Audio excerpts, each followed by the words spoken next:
I can't with you now. You're Oh. waiting.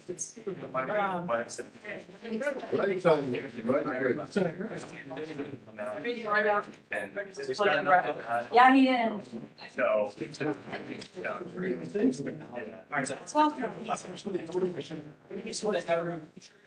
Okay, great. Everybody's quieting down. We're actually all right. Welcome, everybody. Welcome. Welcome. Rowan is helping. Yeah. So this is an event put on by, I guess, CMII. Thank you, Brennan. Thank you, CMII. Thank you, CMI. And XR Atlanta. And Futurists, who provided the pizza. So we're going to make some announcements. Yes, yes. So, yeah, thank you for coming. If you're not familiar with XR Atlanta, it's a community organization that's been around for 11 years now, which is crazy. And Rowan is the newest member.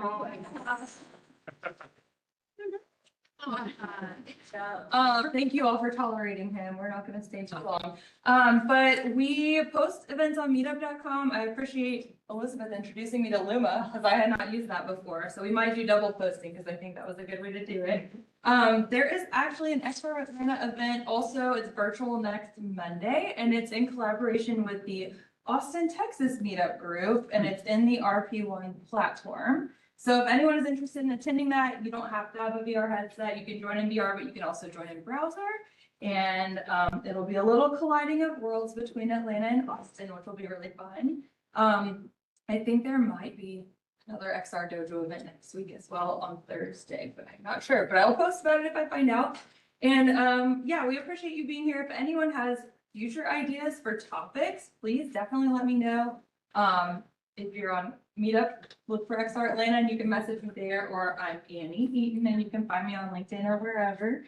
And I guess that's all. I really appreciate Elizabeth and Brennan though for hosting in this beautiful venue. So thank you all. Yep. All right.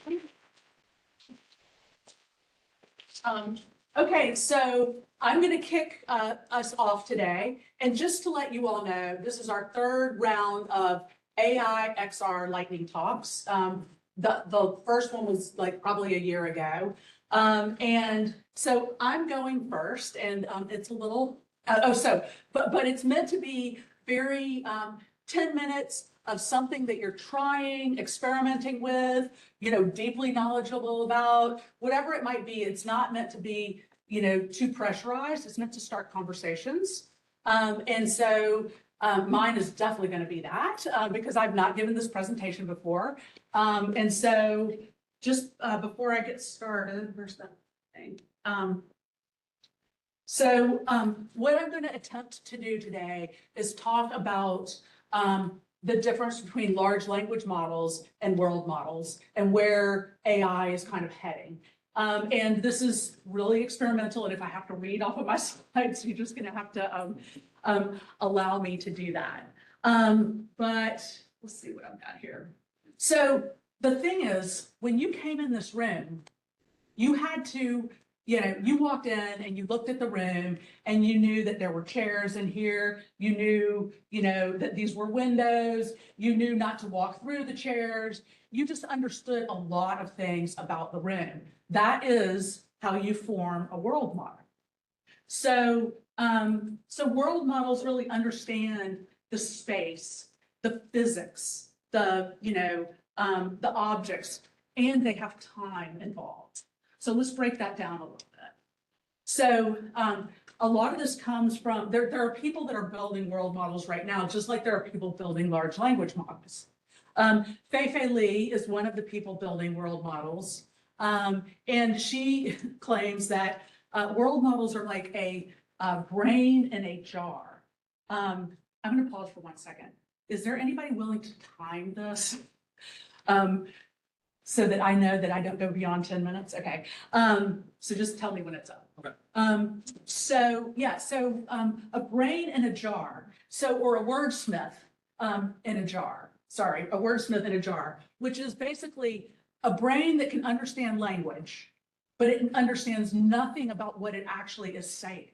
It just predicts the next word, and it's built on all of our really high level thinking of what is in our brain, language, right? But it's really interesting to think about because we think of artificial intelligence as mimicking human intelligence, but how do babies learn? Language is one of the last things that they learn. So we're sort of reverse engineering thinking. And so we're starting with language at the highest level. And then now we're going down because a baby, one of the first things they do is they figure out, oh, there's the object permanence. Mommy or daddy is coming back. Oh, when I bat something, it moves, right? But large language models don't know that. You kind of have to tell them that with symbolism. And so I just think that this is very, this is thinking about artificial intelligence, that's where things are going. So, perfect example, you can say something really, eloquent, but it's wrong, right? And a large language model is not going to know that. It can maybe sort of predict that based on all the images and videos that it's seen, but it doesn't understand physics, and it doesn't understand, how the impact of the real world, of gravity or anything like that. So why does this matter? Because, and the other thing that's really interesting is, it matters because AI can actually understand what's going to happen in the real world as opposed to just predict the language of it. So a perfect example of where world models are used is in self-driving cars, right? Because a self-driving car has to understand that that bus in front of it is going to be further in front of it if it keeps on going. But so it's a simulation model, but that simulates the real world because many of you all work in game engines that also simulate things, but those are totally static in what it is that you said. You've already said that the water is here and it's going to, I don't know, it's, when this person walks through, it's going to do this thing, but it doesn't learn from it and it doesn't improve. It's static and won't learn and change. So yes, I try to anticipate, well, these are questions I had. So I anticipate that you might have these questions too. So a multi-modal, model, LL or, model, can take in images and text and videos and music or sound and all of that. But it still doesn't understand how those are related, and it doesn't understand the physical reality. So it's just kind of predicting either the next pixel or predicting the next word. Still, it just is not, it's not a holistic system. So Fei-Fei Li, who wrote the book, she wrote a book on Worlds I See, which is a really interesting book about how she came about this. She was one of the first people to create an image model. So there are 3 attributes to worlds. They have to be able to predict. They have to be able to predict what's going to happen. They have to understand causality, like why does when a baby hits like this, they're mobile, that it moves. And they have to have physical awareness. So that's why when you make, text to videos, they do some really weird things because it's just predicting the next pixel and doesn't understand the real world. So it doesn't understand, it kind of knows that people have 5 fingers typically, but it doesn't really know that. It's just predicting on a visual basis. So one of the things that's super interesting about world models is time, because time has to have states of being. And so it really understands time, just like I was talking about the bus and it moving. It has to kind of, there is no world model without time. Whereas, you can predict a lot of things with language that don't really involve time at all. anyway, I just think that it's sort of states of being, which is really interesting. And yeah, so people are now using world models to write text.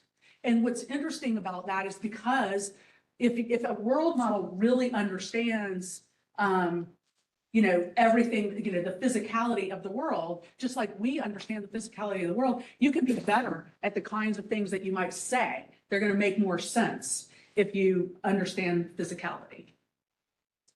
And it's not just a pattern of language, but it's a real recognizing, seeing, hearing, feeling, touching. Maybe not feeling. Yeah, so basically, why does this matter for people who are in the XR world? Is because if you're going to build worlds, you really need them to situate and have a system in which they can kind of change. And one of the reasons why it's been really hard to have XR and VR really take hold is because it's so hard to create and takes so long. And then once you've created it, you can't change it. So what's happening with world models is really helping it along. Yeah, this, I've kind of talked about this. I want to go into some of the examples. So I know we're going to have some more on Meshi, but I'm just going to show a few examples of things of different platforms and tools that are helping this space along. So I can create a cat in Midjourney and then put it into Meshi, and I guess you saw it animate for a second, but then create a 3D object that you can then, you can even do a text to rig, and get the rigging and apply that to there. So you can build these things faster. Now it's got to learn and learn how to walk and then learn how to run on its own. That's sort of the interesting things that world models will be able to do, is have your avatar learn to learn. Segment anything. So you can basically start to kind of piece out different parts of an image and understand their relationships to each other. And so this is just a girl on a swing and a witch attacking her or something. So you can segment anything.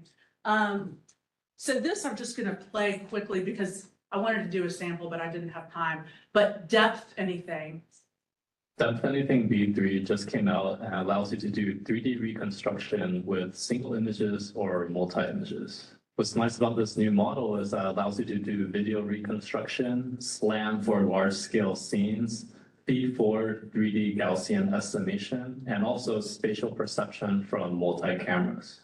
If you're new here, my name is Kevin. Okay, Kevin. Anyway, just trying to show you an example of depth anything. This is Fei Li's company, and this is called Marble. I took a picture. It turns it into a 3D world. And, so you can basically take any image and it starts to kind of understand it as a world.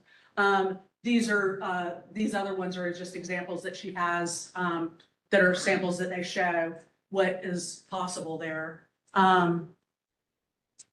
And so what's interesting is that this guy then starts stringing these together. And so you're not rendering. So I had a thing that said rendered versus generated. So you can string these worlds together and then walk through them. Anybody that's ever dealt with a game engine understands what a game changer this is. Again, these are baby steps to building world models and understanding the world a little bit more. Whoops. So Genie 3, this is super fascinating. This is basically generating a 3D world, generating a world on the fly in real time. And this is one of the Google, amazing, blow your mind products out of DeepMind.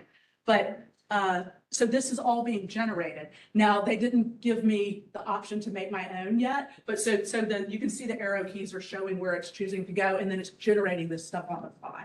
That again is super amazing. Okay, and that's good because I'm about done here. I think I've pretty much said everything, and yeah, everything that I wanted to say. So, yeah, thank you, and we have 5 minutes for questions. If anybody has questions. How does the world model integrate with the LLM? Where do they come together? That's a great question. You know, how does, I think that they're tied together, and I think that you have to tell the large language model that to consult Okay, the world model. You know, so I think it has to go, it has to say, you know, so this kind of is a separate entity, but as a consultant or a relation or something? yeah, the way that I've understood it, but I don't really know the answer to that, and that's a great question. Does anybody know? You raised your hand, you have to Yeah, answer. yeah. Well, let's research that, you know, but I have heard that it kind of has to get checked by the world file because like you know, your language, like a lot of us bullshit a lot, but the reality is the physicality is real, right? So, yeah, go ahead. Yeah, so there's a lot of contention as far as like how large language models are being trained. How are world models, like what's like to train them? Great. Well, you know, when your Waymo drives around? Yeah. It's collecting all of the video. It's really interesting. Large cars, there's two different ways that cars use learn.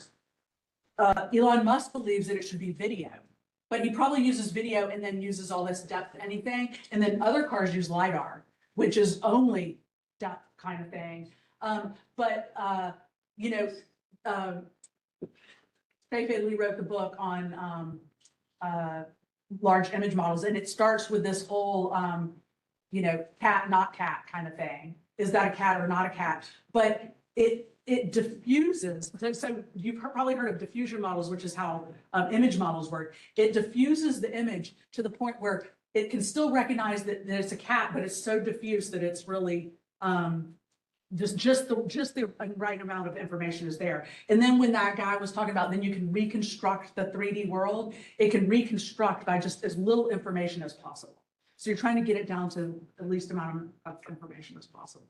But yeah, it's trained on images, but you know, I don't know all of the stuff about how do you have weather and gravity and light. And, you know, it's an impossible task. You know, it feels like an impossible task. That's why I'm showing you these little baby steps towards the whole thing. And that's why she left her university to start her company.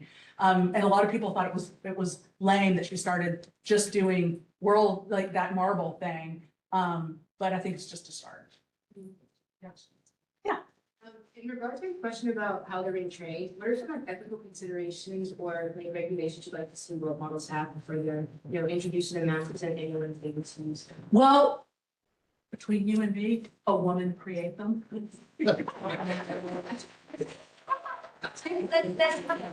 Well, you know, and she's written, her whole book is very detailed about all of that. And I really think she's, you know, taking a very human-centric approach to world models, but it's got all the ethical problems that our whole world has too, you know? But great question. Yeah. That was so interesting. So for the Marvel World Labs, is that rendering or generating? Because you said that. So it's generating. They're both generating. Yeah. So, you know, ish, right?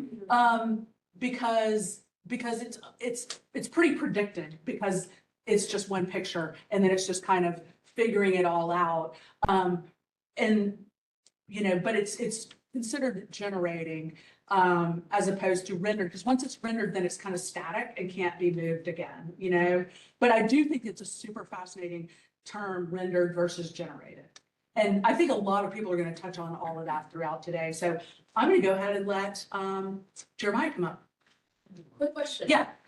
So how do you use it in the real world, right? So let's say like creative process or Yeah. just the process of any company. What would be the advantages of adding this or learning Right. this or knowing? Well, like games, like the thing that I showed where the guy pieced together the different models or the different worlds, not having to build those yourself, you know, games that generate on the fly, like like Skyrim that just sort of it just is an infinite world that keeps going.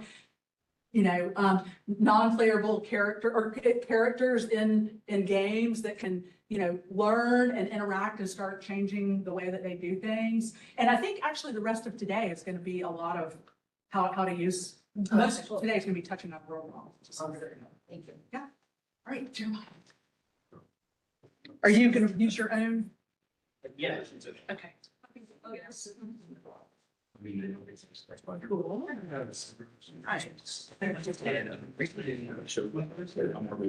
Oh, sweet. Okay. Pretty better. Perfect.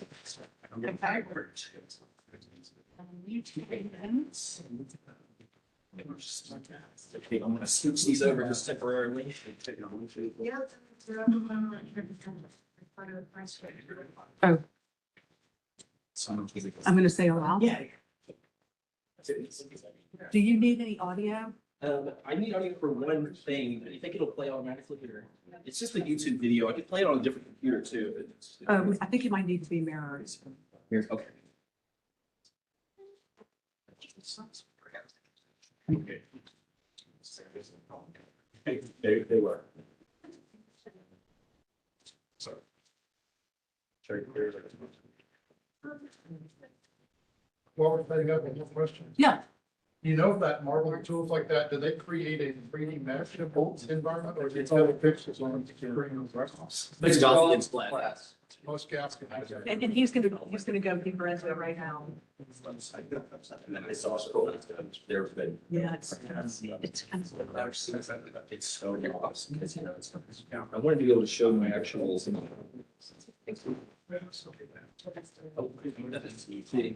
Extend display, you like it? Oh, yeah. Okay. All right.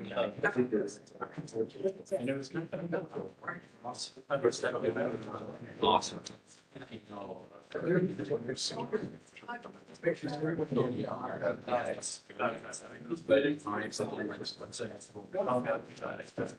Okay.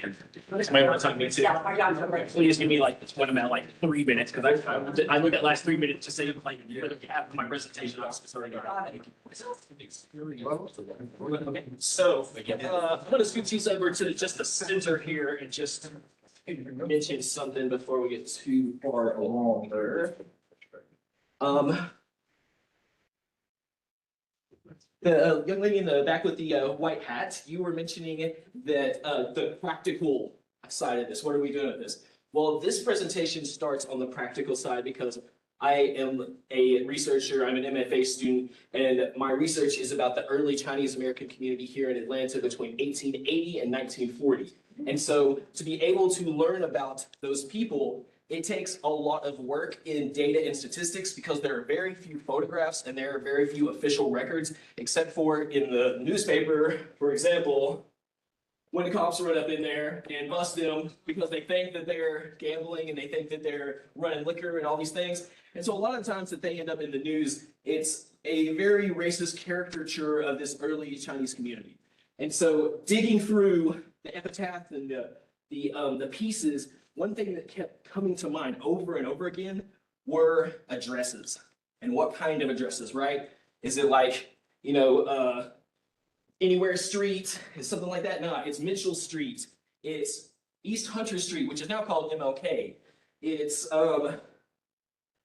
denying that the 4 people recently charged and held for in state court running a lottery, Henry Liu, who had a grocery right here on Hunter Street, just around the corner, walking distance from here, told them, Mr. Editor, in the view of the statements of the Chinese boarding house at 59 East Hunter Street, right around the corner, and the Chi Kung Tong, which is the benevolent society here in Atlanta, they said they're running a lottery fair. It seems right, and I should be permitted to be heard. I am for all intents and purposes, though I've never been to China. Now, I will tell you in my research, I was really, really deeply obsessed with figuring out more about that. One thing that I have found out over the course of this, directed readings I've done with Elizabeth as my mentor, is that not only did he actually eventually go to China, he was born in San Francisco. He moved to Atlanta to work with his family, here in the Liu family, who worked here in the early Atlanta community. I'm not going to use a certain word quite yet, but eventually he did go to China. and I found his passport photo. And what did it say he was going and applying for the passport to do? He was going to get married. And he went over to China and he did get married, and he stayed for a year, which was apparently enough time because about a year later, his son was born in China. But what happens if you have an American citizen as your father and you're born in China? You're an American citizen. So 15 years later, according to travel records, he comes to America. So I found out all of this, right? But what I really wanted to do is be able to visualize a lot of these things, right? So if you're thinking about where we're at right now, we're near Hunter Street, MLK, all that. We're near Mitchell Street. We're near Forsyth. We're near all these places that were all of these locations of Atlanta Chinese people. But what does it relate to? It relates to the businesses they own, because they, as mostly laundrymen, grocers, and a few other herbalists and stuff like that, they tended to live 99% of the time at their place of business. Well, this right here map of downtown Atlanta, and I'll let this pass this around. This is a map of Chinese-owned businesses in downtown Atlanta within a mile of where we're standing right now. All the red dots. So now I want to get into the heart of what I'm doing, which has been spending this semester thinking of ways that I could visualize this community while it's still being true to their stories. So my first consideration was that I'm not going to use people, because I think that a lot of the technologies we're using right now don't represent people that well. And when it does, I don't know what happens to a lot of their data. So I don't want these people, living or dead, to be represented in my generative AI studies yet. Now buildings. Buildings I thought were fair game though. So I use this source here from the GSU archive. This is Henry Liu and Company, also known as Harry Liu on a lot of documents. His Chinese grocery, just about a block that way, that was down here in downtown Atlanta. I use this source because he was a prominent figure in the, what I would call phase 2 of, I'm going to use the word now, Atlanta's Chinatown. Has anybody heard of Atlanta Chinatown that exists now? Raise your hand if you've been to Atlanta Chinatown in the last year. Okay, if you haven't, go to Doraville. There's a place, not in Atlanta downtown, but in Doraville called Atlanta Chinatown. It is actually like it's a really great food court where you can get really, really good food and some grocers and some merchants. Pretty similar to what we used to have here in downtown Atlanta, which was what I would call a pseudo Chinatown. And within the next year or so, I'll be able to prove these things. But right now, we're in the research phase, and I can share some more about it.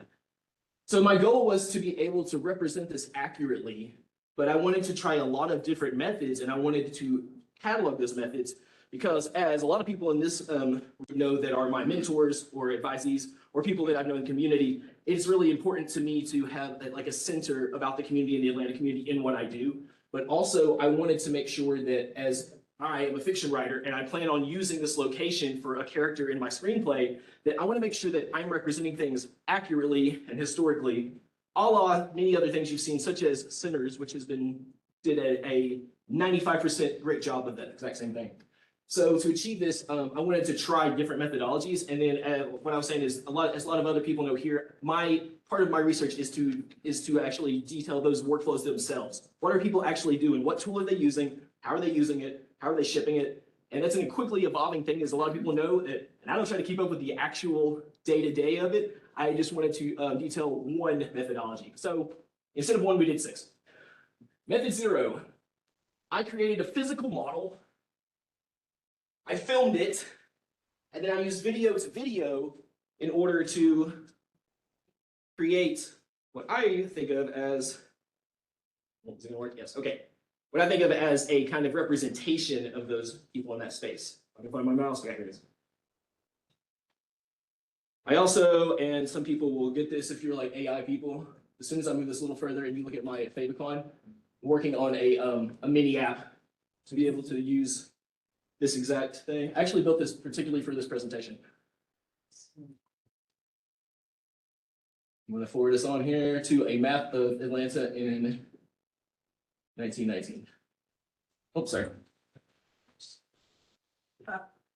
3 minutes. 3 minutes, okay. We'll get through this part. You don't need the sound, but the sound is saying quotes from the newspaper, and this was my first attempt at video to video with a very artistic flair of seeing what all I could get out of this kind of abstract idea of downtown Atlanta mixed with real newspaper clippings that I show here.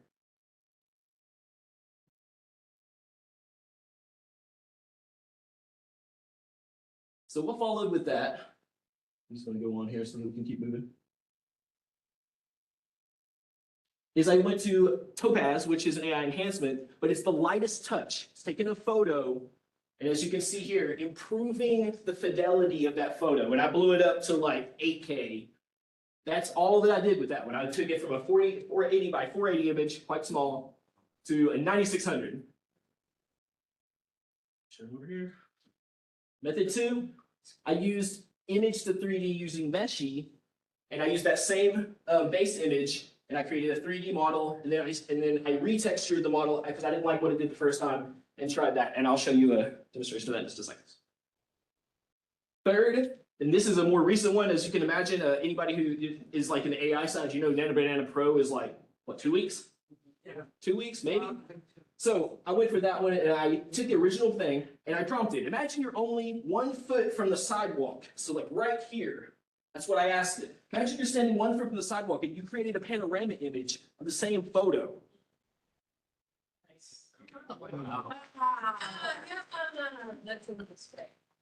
Now, I am a filmmaker, so damn right I photoshopped those words so they actually make damn sense.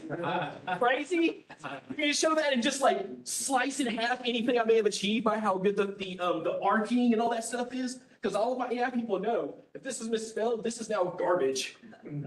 And I hate that, but it is how people outside of AI view a lot of our work. This is like an 8K image. I mean, come on. That's pretty good. Yeah. And you know, if you walk up this block right here, right here, that's the underground. So that's location in your mind. So that corner is correct? That corner is correct. So that's not in the image.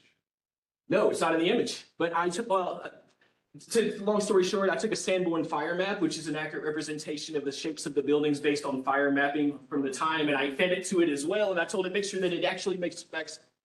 That's fine. A lot more methodology. I also used the method image to video with runway. If you do really strong camera control, it'll do pretty good. But as soon as it wants to like go left or right, it wants to imagine what's not in the picture. Then finally, I did use Marble to create a version of these. This is the spot now. Spartan Garage. This is the spot in my imagination based off the Nano Banana one. When I used the original, it didn't like look quite as good. I'm going to still just like another 30 seconds of your time, so I'm going to show it to you.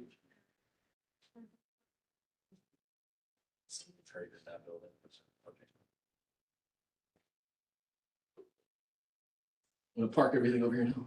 Okay. It's the parking garage. Now, what's cool about Marble is this is like, where do I want to go? You can just walk around in this one, which is really cool. And it's different. This is different because this particular one is based off one real panorama that I shot, one panorama image. Now, all this is imagined behind me because I didn't feed it that part. Workflows with runway version. You'll see, I'll show you one video of that. Nice, but when it starts moving around, it has no clue what this part looks like. So it doesn't know what to do. Workflow with Meshy version. Go for the texturing. I didn't like the texture, I retextured. Here's this. What's awesome about this is it'll let you download it in any font that you can, like your heart desires essentially, which is really nice. I used Topaz through Krita because who wants to pay for a separate Krita subscription when it's all included in here? Here's your resolution check. And it's not as dramatic if you look at it this way, but the fact that this is a 480 by 480 image, I mean, talking like thumbnail size essentially. And finally, I'll show you my real splat. This is Greenwood Cemetery. So what did you do to make that splat? I used Luma to capture this in a whole long time, but with my LiDAR iPad walking around in a systematic squared fashion. I even had like this conversation with this like grave expert while I'm doing it. I'm like, I'm gonna keep going though, because if I get, you know, if it like messes up my data stream, I'm gonna be real mad after this hour of walking around the cemetery. So last thing I'll tell you is like, I can't tell you where Henry Liu is buried yet, because I personally think he went back to San Francisco. But these graves right here are several of his relatives. And if you really want to get tantalizing, you can look at the Chi Kung Tong Freemason, Chinese Freemasons that established this in 1911. And you can imagine why that I got really obsessed with trying to understand more about our early Chinese community here in Atlanta. So thank you for that portion. So you got 2 minutes and 40 seconds for questions. What would you estimate your time spent to put together this presentation and go through that video? Let's see, I was like really rushing it. So like I started at probably like 2 p.m. building this app. Yesterday? No, like today. I built this app from 2 p.m. and I had to take lunch too, so I probably took like an hour and a half break. And took like a little 15-minute nap because I was like really nervous. And then, see, I didn't even like, I would have done this because I'm like very exactly, I would have changed the favicon away from the lovable thing just to hide my shame. But I don't care. I wanted to tell you all about this. And yeah, what I started off with was just I know a lot about creating software in general, right? So I told it to use the Luma package inside of NPM to build this part. And I use an off-the-shelf JSON package, for reviewing GLB models with a 3JS. This one, I didn't get it to completely work, so I didn't demo it to you today, but it's for showing Gaussian splats as well, but I was still having problems getting the backend to work. And this one, there's nothing to this except that you paste the URL here and it displays a YouTube video. That's all this page does. Yeah.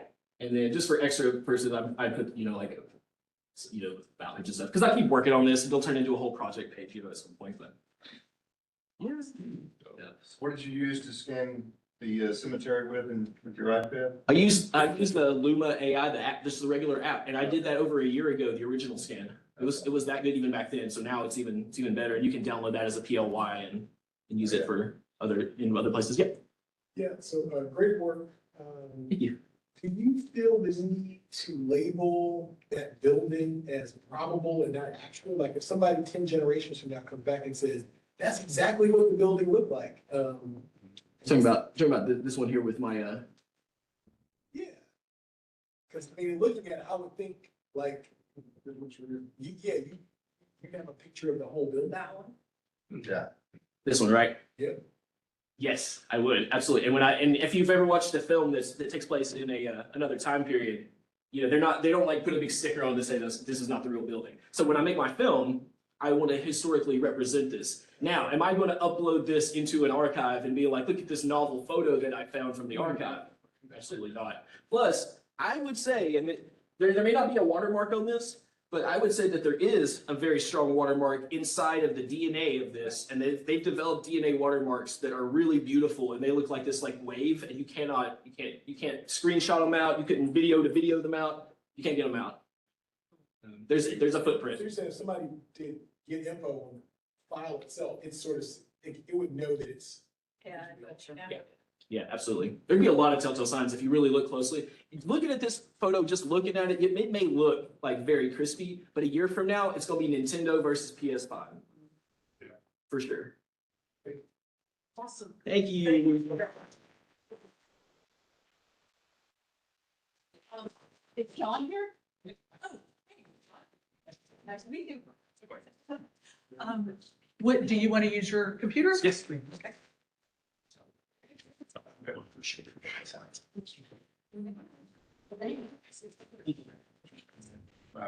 Yeah. I'll let you. Okay, got it. And then just let me know, just make sure you have your. That's the message. It's being sure what I want about.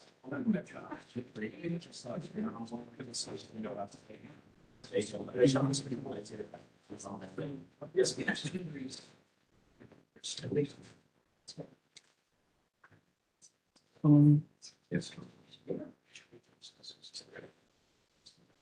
You won't be saying because you have 15 minutes. You want. Yeah, 10. 10. Yeah, 10. Yeah. If you want to give me like a 1 minute. I appreciate it. Yeah, great. Yeah. Oh, it's connected to GSU.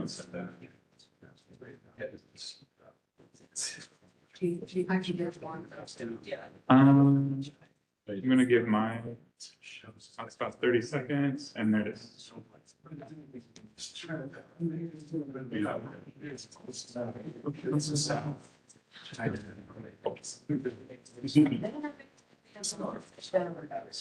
I'm curious about some years. That's right.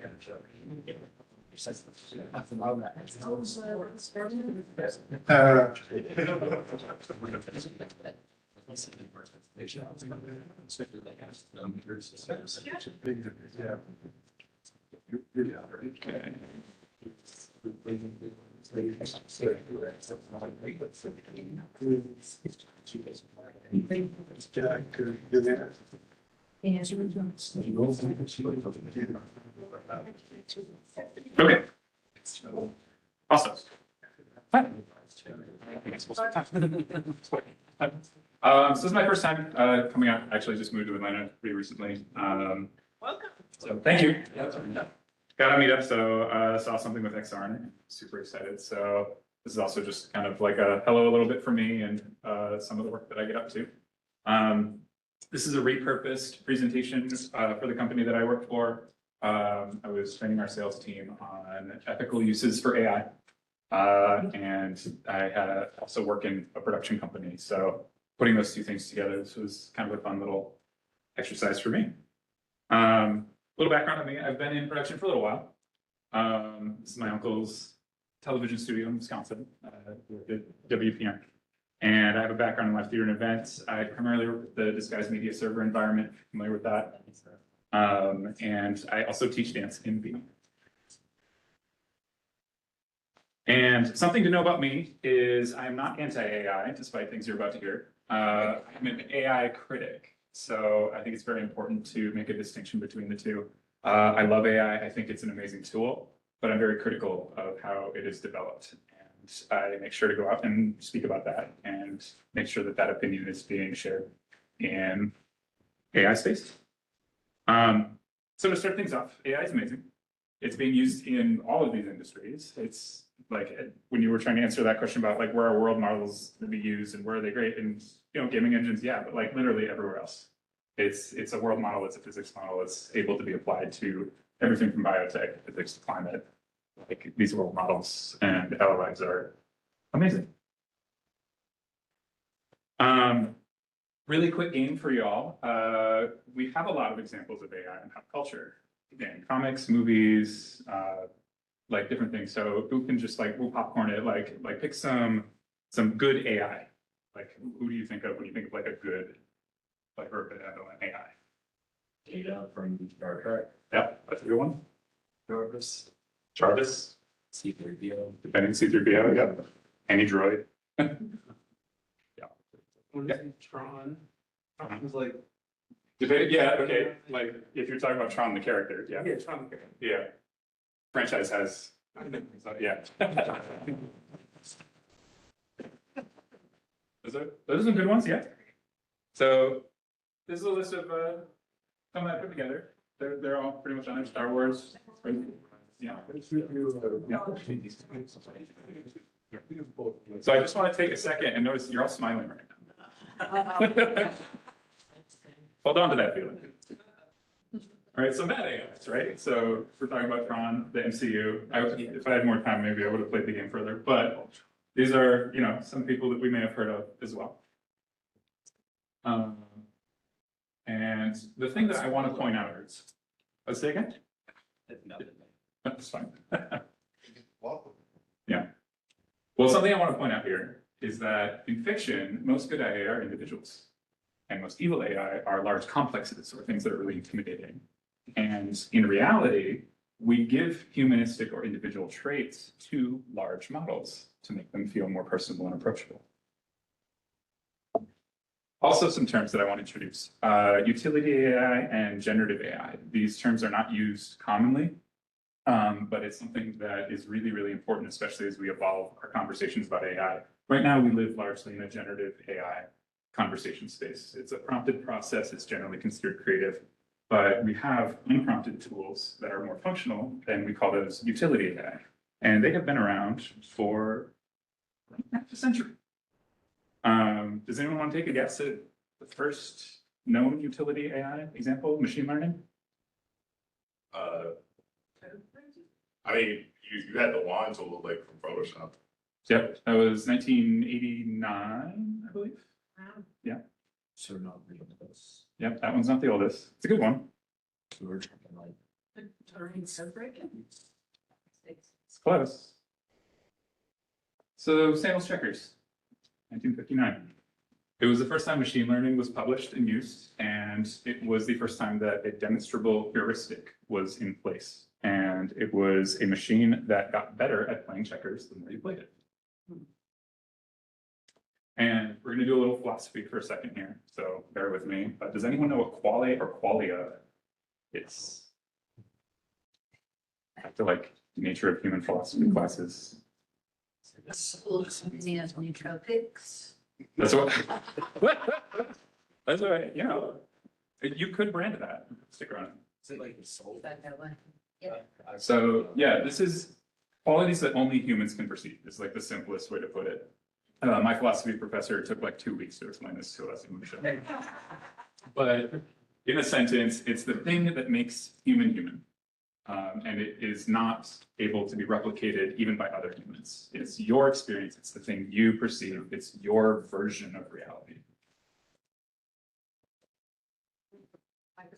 And some people may know this. Yep. Actually, does anyone know the name of this painting?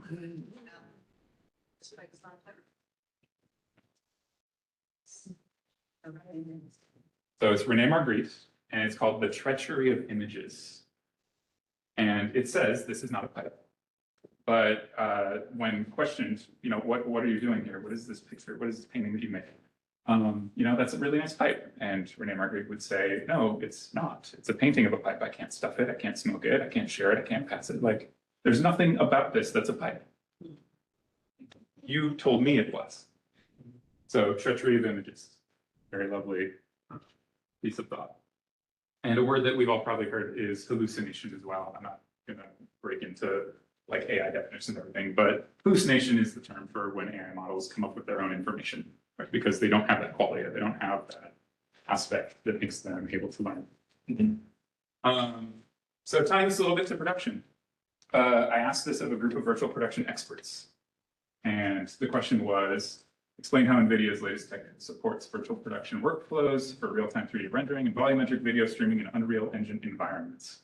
The result that I got from my prompt was NVIDIA has significantly advanced real-time 3D rendering through RTX. The Pixel Stream SDK enables real-time streaming of volumetric video and allows volumetric streaming directly into Unreal Engine for use in virtual production pipelines. Who can tell me what's wrong with this?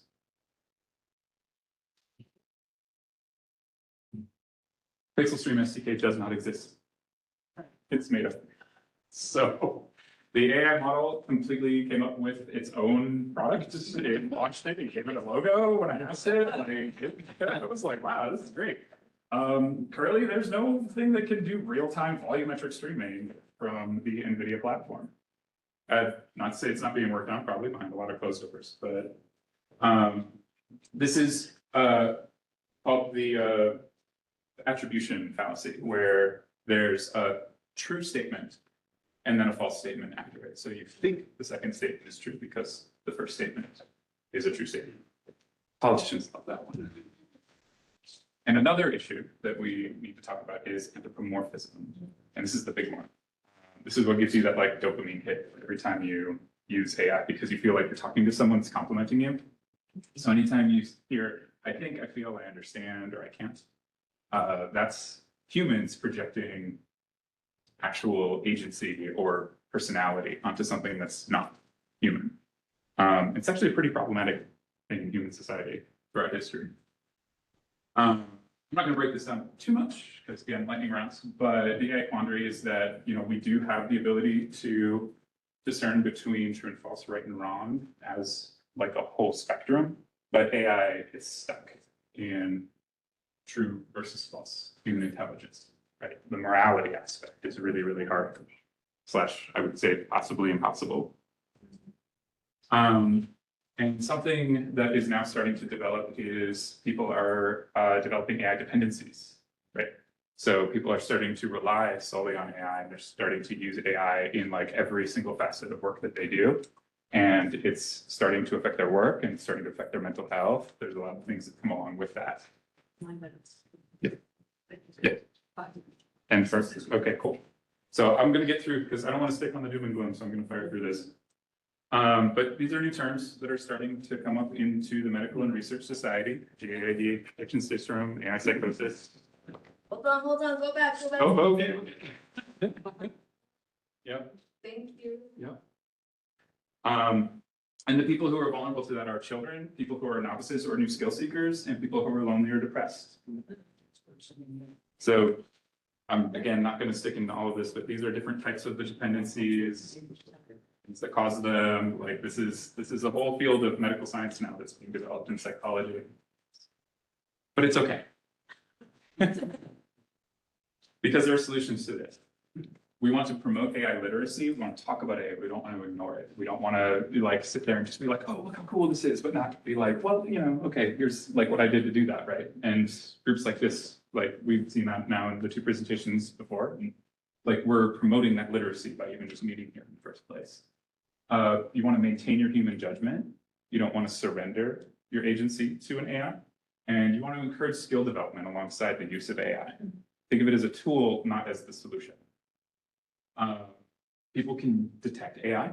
It's uncanny, it's curt, overuse of emoji. This is just in like text-based, right? And then we have the watermarks and the digital footprints that have in images and video now. I love this movie a lot. So, but you know, what happened if I handed in my homework with your handwriting?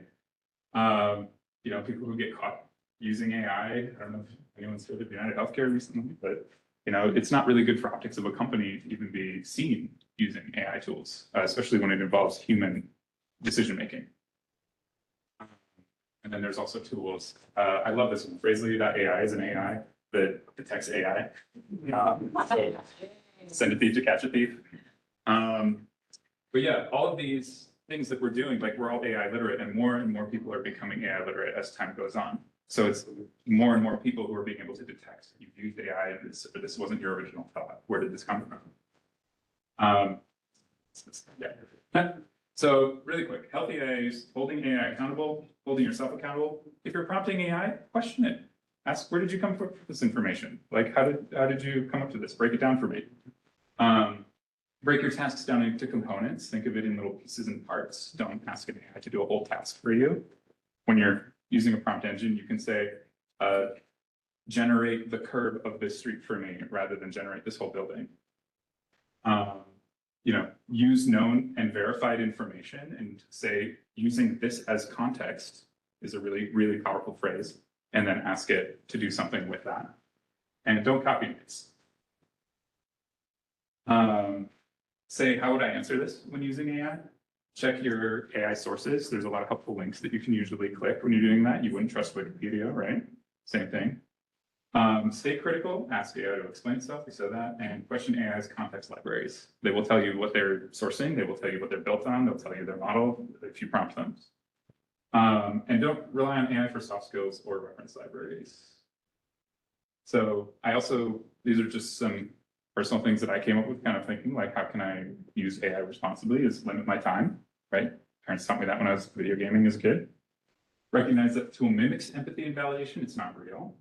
And notice the relief or satisfaction feeling when you get positive AI feedback.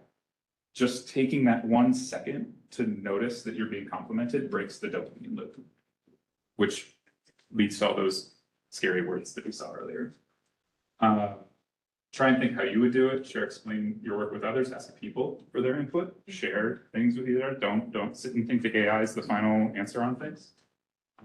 And you can even prompt AI to stop using praise and encouragement, and it saves on the ultimate GPU load if you say no compliments. So you're saving water, you're saving energy, you're saving your time. And speaking of time,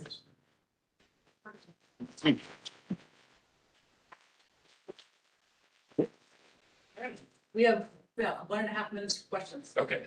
Just a quick question. I was also the same with what issue. I was in a theater and then I became a critic after taking the course. Yeah. I know you talked about introducing it or continuing to always learn about AI. How do you think children under the age of 12 should be introduced to AI? And if they should they be put in courses? Should they be shown a Miss Rachel video, but it's not Miss Rachel, it's someone else? And how do you tell parents to kind of remain a parent while your children is in school, while your child is exposed to AI with or without you?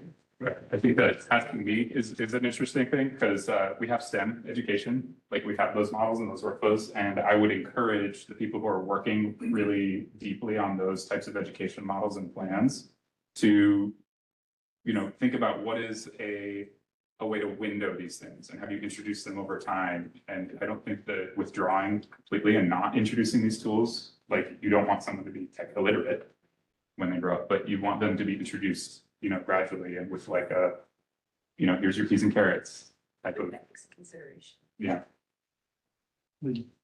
Oops, was there another question? I have a comment in terms of like limit use. I was hearing a podcast with some like generative AI video professionals, and we're talking about like how like if they were working on a project, just like generating stuff, editing whatever, like for like a long period of time, say like over 8 hours, Oh, goodness, yeah. they would get like vivid dreams. And it reminded me of the time that I was working on Tilt Brush in VR. And I would get like super into it and I would work not that far, like half the time, 4 hours, full vivid dreams as well. So I thought it was interesting that comparatively, like in VR, it took shorter time. But if you're not careful, if you're generating nonstop and not taking breaks in kind of like, conscious of mental health and stuff, yeah, like it can give you the same side effects. Yeah, VR is a whole other talk. Yeah. A quick question statement. So I coach entrepreneurs and I was at an entrepreneur program. And they were going around the table saying, what was great about today? And this young lady said, I'm so happy to have a new co-founder. It's Claude. And I'm happy because it tells me every day when I come into work that she owns this agency, what to do. It's helping me manage my human employees. And now Claude is managing my ChatGPT employee.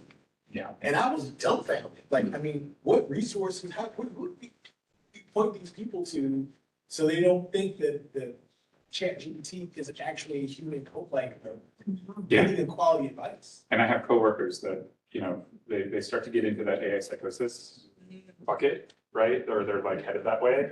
I would just say more talks like this is where it starts. More, when you see a bunch of people talk about AI, just come in and listen and be like, hey, what's going on? Offer counterpoint, offer criticism. It's hard. Yeah. All right, we gotta go on to our next ones because we're on a tight schedule. Otherwise, we'll be here till 9:10, which, but thank you, John. That was fun. Thank you. Thanks. And we'll have, we can all talk afterwards too. There's a bazillion pizzas and drinks and by George. What do you? Here? Yes. Do you need my? Are you using the guest? Is that okay? Well, it doesn't, let me, do you want to just log into mine? It's probably gonna be easiest. Oh, yeah. Because the GSU gets down. Unless, are you already on? I'm not sure. What is It's video? This is supposed to be 9:01. That and somebody's talking.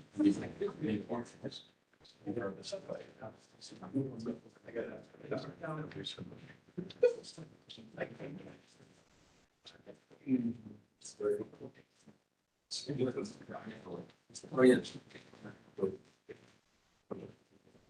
Second base. You're making change. Oh. Oh.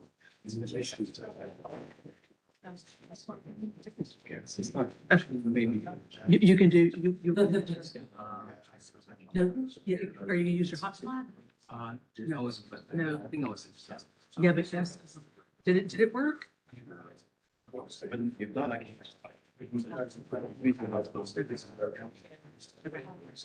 I'm trying to make this quick. Yeah, no, it's just, this is how.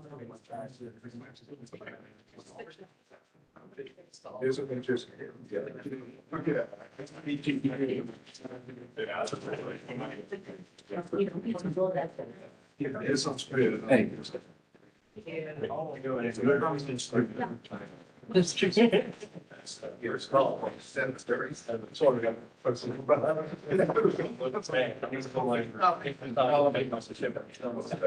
Seven thirty, the Friday starts. You're right. I don't. Yeah. Everybody good? Yeah. And when do you want our timing? Should I tell you at 10 or, because you know, you have 15 minutes, you know, 10:45. So I'll tell you at 10. Yep. Okay.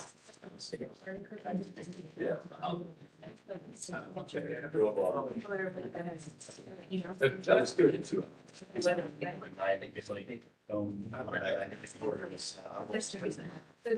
That works. It should be on.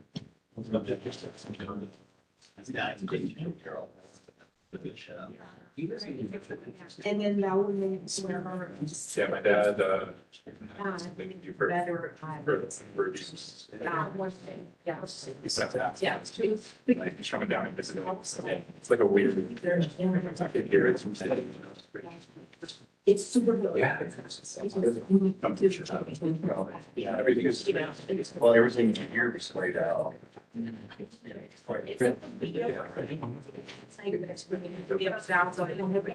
not, and you know what else? There's no need. Is this supposed to?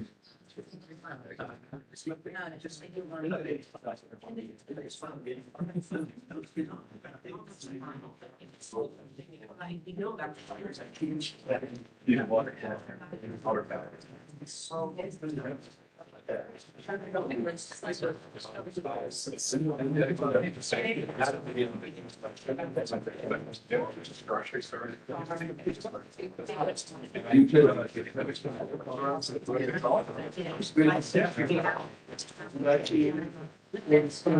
was looking at all the.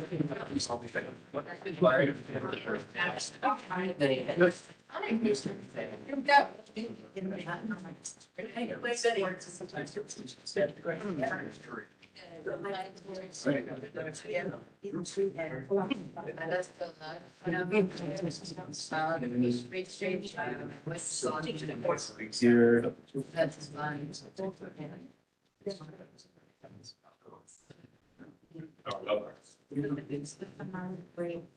Sorry. Taking minutes to load. All right. I want to thank Elizabeth and Andy here for having me. I want to touch on this kind of really fascinating junction between AI and smart devices. So I'm sure that many of you have been exposed to smart devices recently. And it can be really confusing. So I'm hoping to kind of bring a little clarity to this. You guys can hear me, right? Yes. Good. So you see, I think intelligence is leaving the screens or the black mirror, if you will. And as a result, I think we have entered what I'm calling the era of convergence. And this creates kind of new potentials for transforming various industries and everyday experiences. So if you look at these products, what do they all have in common? And if your answer is AI, then you're kind of half right. Although many of these have large language model inside of them, embedded inside of them, and they're merely just wearables. And a lot of times they're like monitors, they're like mirroring the screens, right? Like screencasting. So some of them are considered kind of gimmicky, if you will, and it doesn't really matter how you see it though. And a lot of times it's a race, right? As a result, the companies have started like implementing these new strategies to sell that. And if you look at the market today, what do you think is the best way to sell a product? It's AI powered, you know? It's like, you know, it's like the best way to sell a product, you know? And the buzzwords are being thrown around faster than Oprah, like, you know, giving away free gifts on the show, right? So the thing is it's not about what's coming. So it's worth that we learn how to cut through these noises and see the real players. So a lot of us are so fixated on this new big AI thing that this breakthrough, if you will. And a lot of times it's not about what's coming, but it's what's already here. And over the last few years, many of these smaller breakthroughs have occurred in our daily lives, and you may not even notice that. So what we have a lot of expectations on AI a lot of times. And we look into it, we always ask ourselves, what is the next thing for AI? And we get overexcited when we think of AI of the future, like from the movie Jarvis, right? And we think of we get Jarvis and we get disappointed by Siri, right? It's not the same thing. So what I think we should really ask ourselves is what AI could do today, and what if AI had eyes? Not to see, but to simply understand and really make sense of the world around you. In that case, we're not unlocking vision, where it becomes a new way of witnessing the world, where memories become, and where memories and moments become data, and our presence become more like insights. And the real question is, when AI see through our eyes, whose story is it telling, right? Sure, and it can capture photos, videos, listen to audios, make calls, send messages using voice commands, and to leverage AI for information on the systems. But I think it can be very social, and some of these are taken from when I was at a conference, AWE, just looking through the new spectacles, I guess, and some of the new ones with color displays. And it can be really collaborative products from the ones I tested, allowing you to really interact with the objects and being projected in front of you. It's got 6 DOF, it tracks fingers, and and some of these, and some versions of these smart glasses, they other than the objects projected in front of you, and some of these versions of the glasses, they also can do live translations, and they have provide valuable information. Imagine a kind of what do you call that? So imagine a conversation being transcribed in front of you. Sorry, being transcribed you, and as you talk, and there's a live caption translation, GPS maps as you navigate, or maybe brainstorm with ChatGPT with the visuals, right? And moving on, what if AI had ears, not to listen, but to translate the moments into meanings, right? Imagine your day automatically captured and summarized. Devices like Claude, the devices like this, the Claude, some of the recent audio-based wearables, they can take notes, but also turning data into something more useful, right?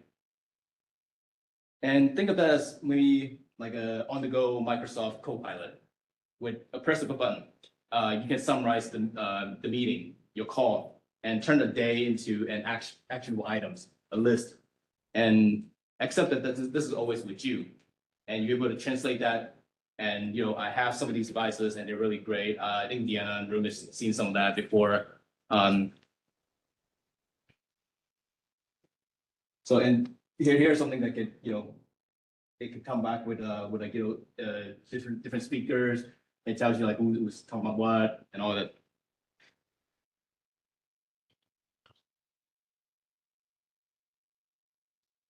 So what if AI can feel you? Not quite like Samantha from Her just yet, but in a similar sense. Not to track, but to align with your energy. So Smart Ring is a good example. It does wellness tracking very well, finding small changes in the body that could mean new health problems. The technology will look at the changes of heart rate, skin temperature, all those movements, patterns, and make a really full health profile for each person, right? And we combine it with AI, it becomes your personal health coach. It can adapt based on your reaction and your various living options at the time, and maybe create a personalized wellness plan that suits you, just for you, and your requirement and your taste in the long run. And then this personalized consider factors like your physical fitness, in your work routine, your stress levels, sleep apnea, to provide recommendations when it's needed. The AI grows increasingly and attuned to your lifestyle, your habits, and your health trends.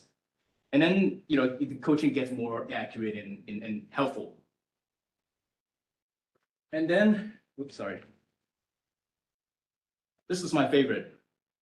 What if AI can read minds? Not for decoding our thoughts, but to understand our intention and our will. Intention is will. The typewriter, the keyboard, it goes back to telegraph days. And the mouse, it goes back to 1950s, 60s. What is the mouse of and the keyboard of the future? And when you look at some of the devices around, around our house, the TV remote, the microwave, they're notorious and with very esoteric control schemes, right? And they're some of the worst you've ever seen in your life. So non-user friendly. Now with something called EMG, anybody know what EMG is? EMG is electromyography that can be a game changer.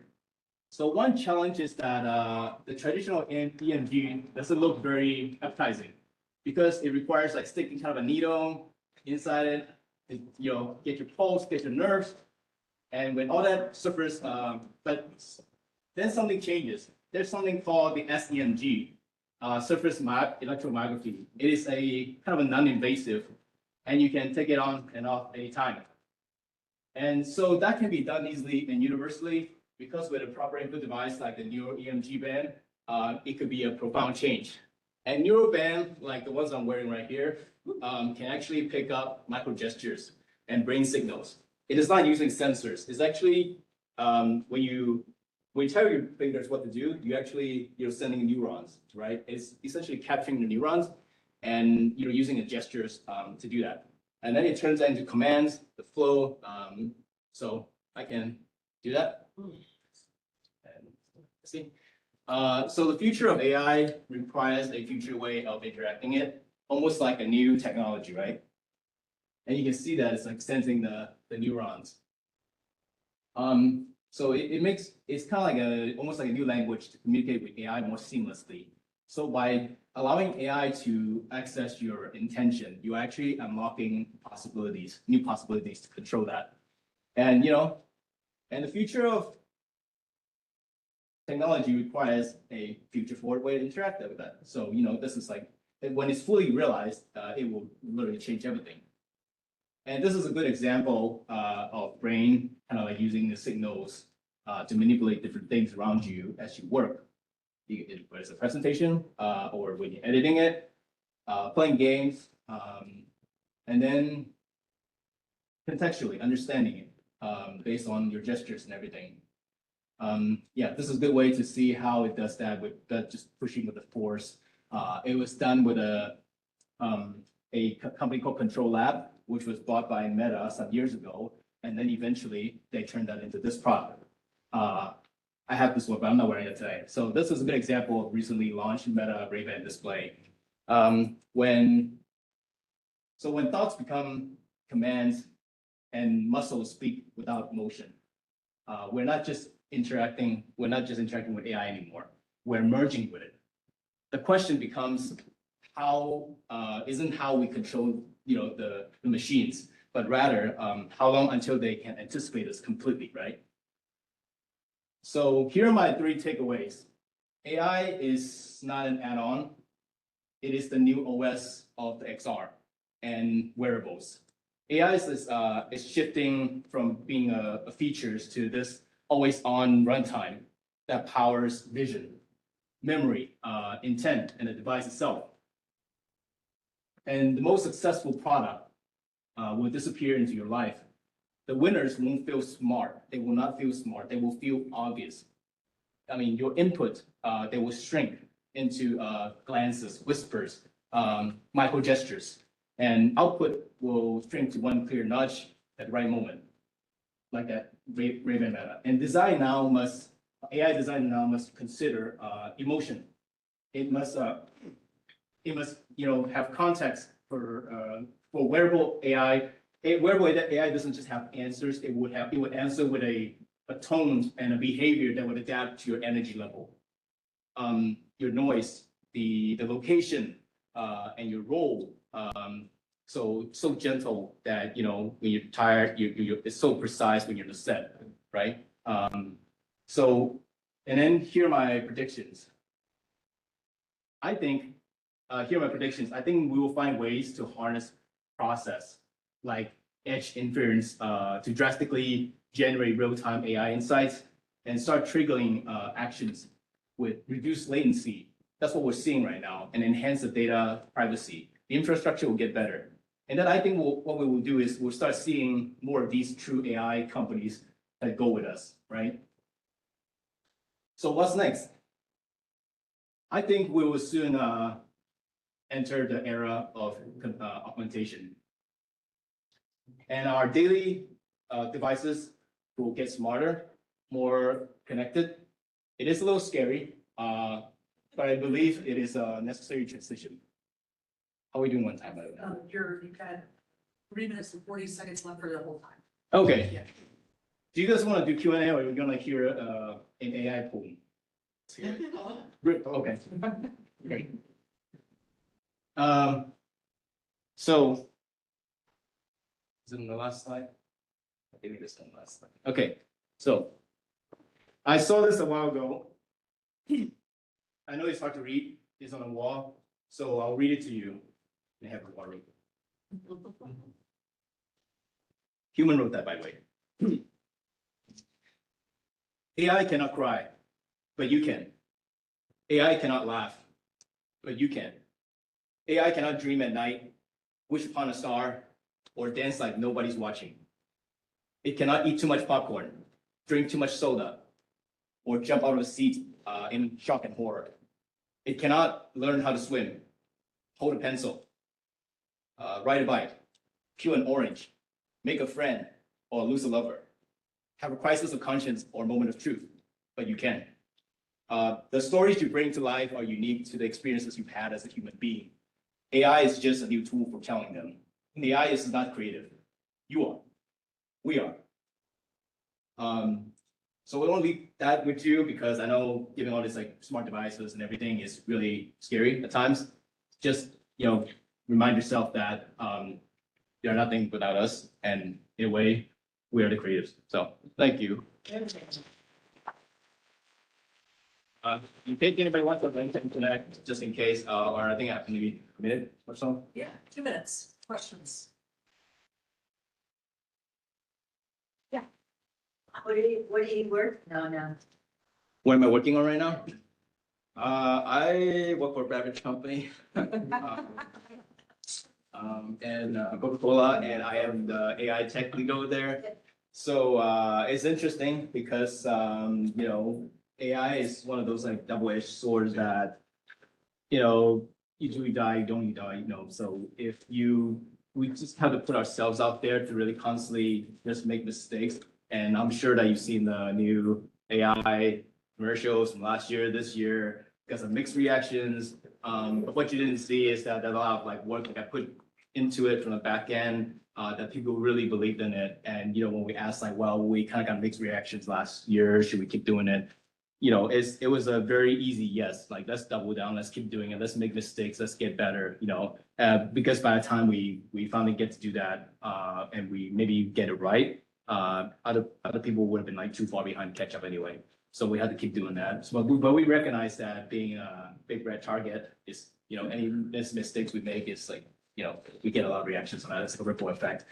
So right now, me and my team, over there, we're doing a lot of scalable creative solutions, which is finding a ways to implement AI tools and building an AI team, building AI community practice to kind of educate people of the reality of AI. And the truth is that we don't get replaced by people. I'm sorry, we don't get replaced by AI. We get replaced by people who knows how to use AI. So always constantly try to like educate, upskill them, and maybe just to find ways to empower them and try to test and use as much AI as possible, right? Get the learnings there. Yeah. I want to know what you're most excited about. I mean, you showed us a lot of really cool stuff. Like, what are you personally most excited about that's coming? The one that reads minds, really. I think, that's the closest thing I can find myself using on a daily basis. Yeah, note taking, cool, seeing, yeah, awesome. But I think the idea of manipulate things and, without really having just like big gestures, not like, invasive, obviously, not like cyberpunk, just plug it in or something like that, but, but something just like enriches your life a little bit every day.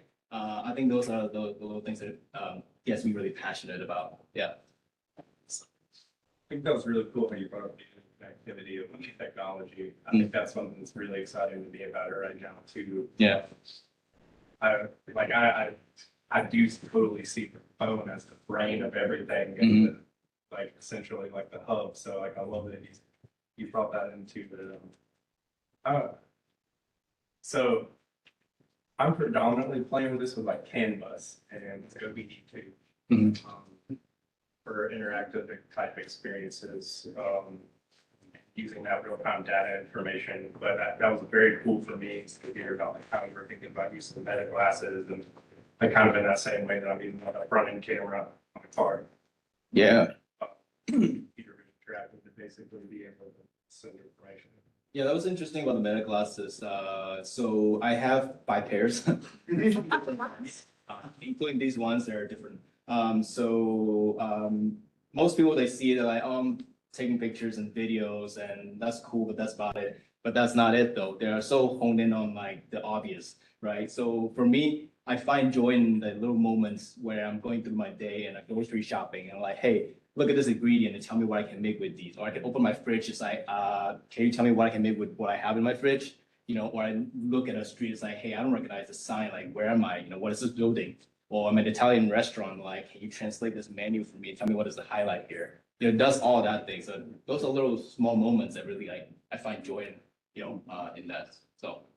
We're gonna have to go on.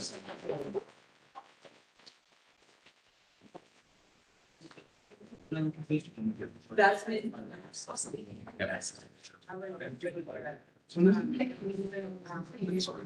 Are you on the, have you got everything set up? Yeah. Okay. I'm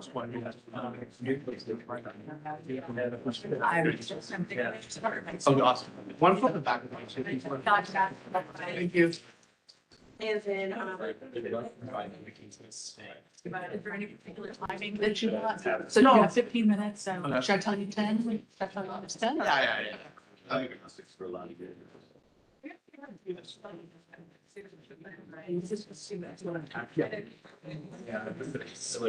I clicked allow.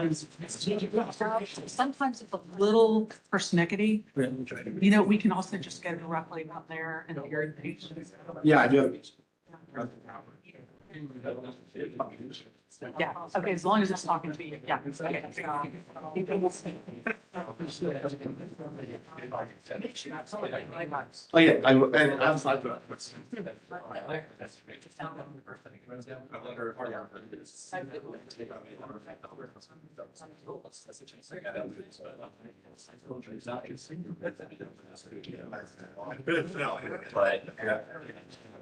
You sound like people might be there. Oh, yeah. Yeah. Or they can Yeah. Hey, everyone. So today I'll be talking about the virtual Cortex. So it's a research project that I've been doing for a year now with a couple of my lab teammates and stuff too. There's like 4 other collaborators. But yeah, it's from the Murthy lab at Georgia Tech.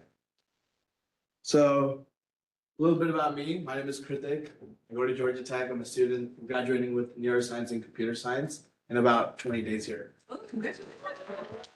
Thank you. God knows I was a ride. But yeah, so I'm very interested in machine learning. And Betty was talking about mind reading. This is pretty close to that actually. But yeah. So right now we're only working on the 2D model of this.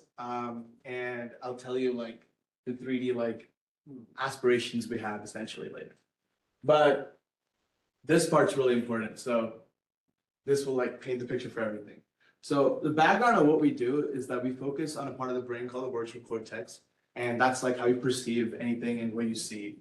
And there's 3 areas that we focus on called the FFA, EBA, and PPA. My professor actually found one of the regions. So each one of those regions corresponds to faces, bodies, or environments, right? There's more out there, but these are the three that we really focus on.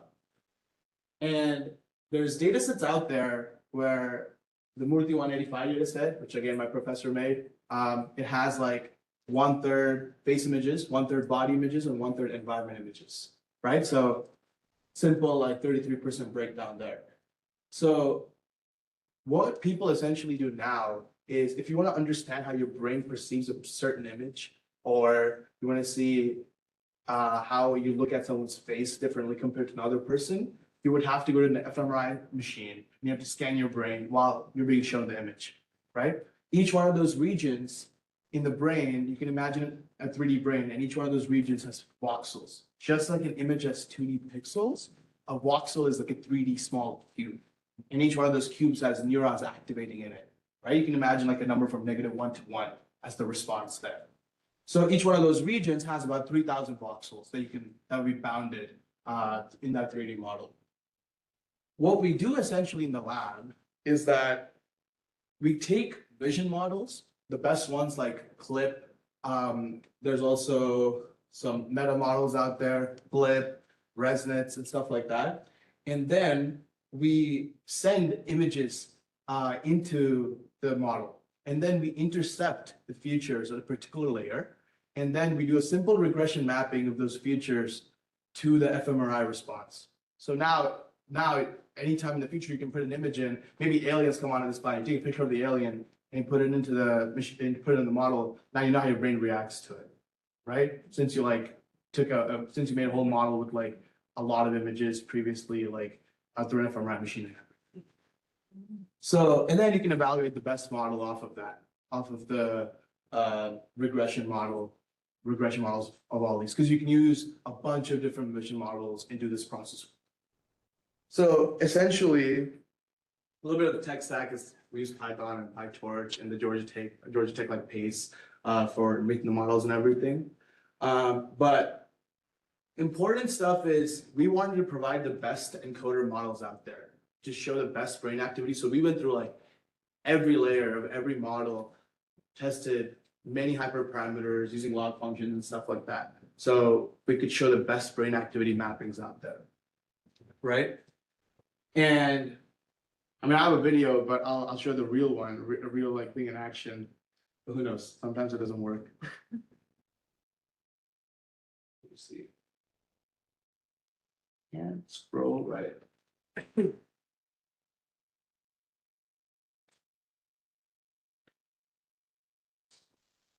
Let's see. All right. Cool. So right now, what I'm doing is I want to put some of the stimuli in, which is just a bunch of images. Let me find that.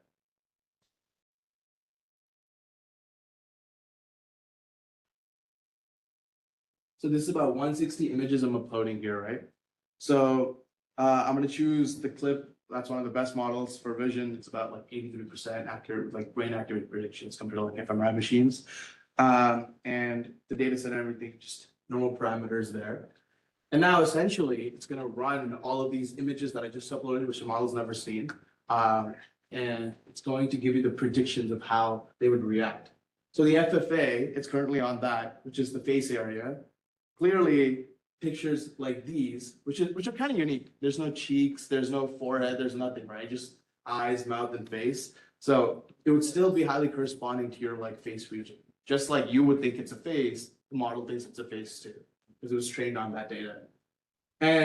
But pictures like these, which are environments, right? Or objects, these wouldn't react as much for the face region. These are more of the environment region and stuff like that. And then you can also look at correlations and a bunch of other stuff like that across images to see how activations would compare. So at the end of the day, what's the point of all this? Right now, the point is that we're eliminating the workflow of someone having to borrow an fMRI machine or trying to like every time, if you want to test like, hey, new theory about how would a brain perceive this, you don't have to use an fMRI machine anymore. You can use one of the models we just made. So in the future, what we're doing currently is that if we can go with a one way, we can also go the other way. if you're thinking of a guy surfing, right? But you don't tell me that. I put you in an fMRI machine and then I take a quick scan and then I could tell you that you're thinking of a surfer. So it's essentially predicting your thoughts, right? So that is possible. It's already out there and people have already done this.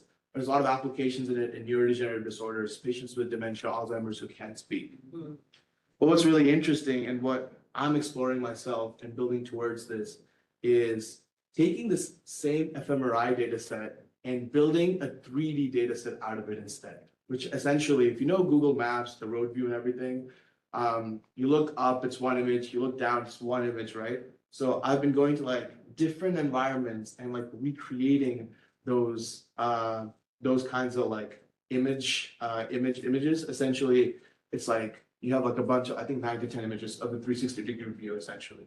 So instead of putting just 2D images, we show patient 3D images now. And then we build decoder models off of that. And now you're freely constructing 3D environments based on your thoughts, which was once very hard to do, essentially, considering that you have to make it on your own, or it's something generated, and the depth perception, motion, color, and all of that would never be close to anything naturalistic or human-based, or how you'd imagine something. And more than that, what if you recently got engaged, or maybe you had a childhood memory from when you were little? Even those could be recreated. So that's the power of essentially like brain activity mappings and stuff like that. But right now we're just going the one way, but the reverse is very possible. It's already been done on the 2D, and the 2D is actually pretty easy, but the 3D is where it gets complicated because you have to think of novel ways to how you do object isolation. You would have to have certain objects you have to understand how those mappings are different from how you perceive a water bottle, from how you perceive a poster board, something like that, right?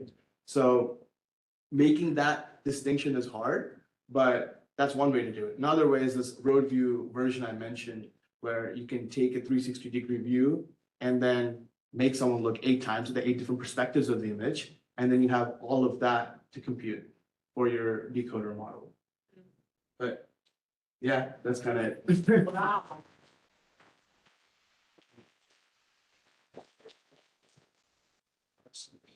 Yeah. Do these maps vary a lot by person, or are they all sort of the same? If you do a map of one, it works for everybody else too. Yeah, so that's an interesting question. So for this, like predicting brain activity, just like the normal way of doing this, it's about 83% accurate if it's all combined.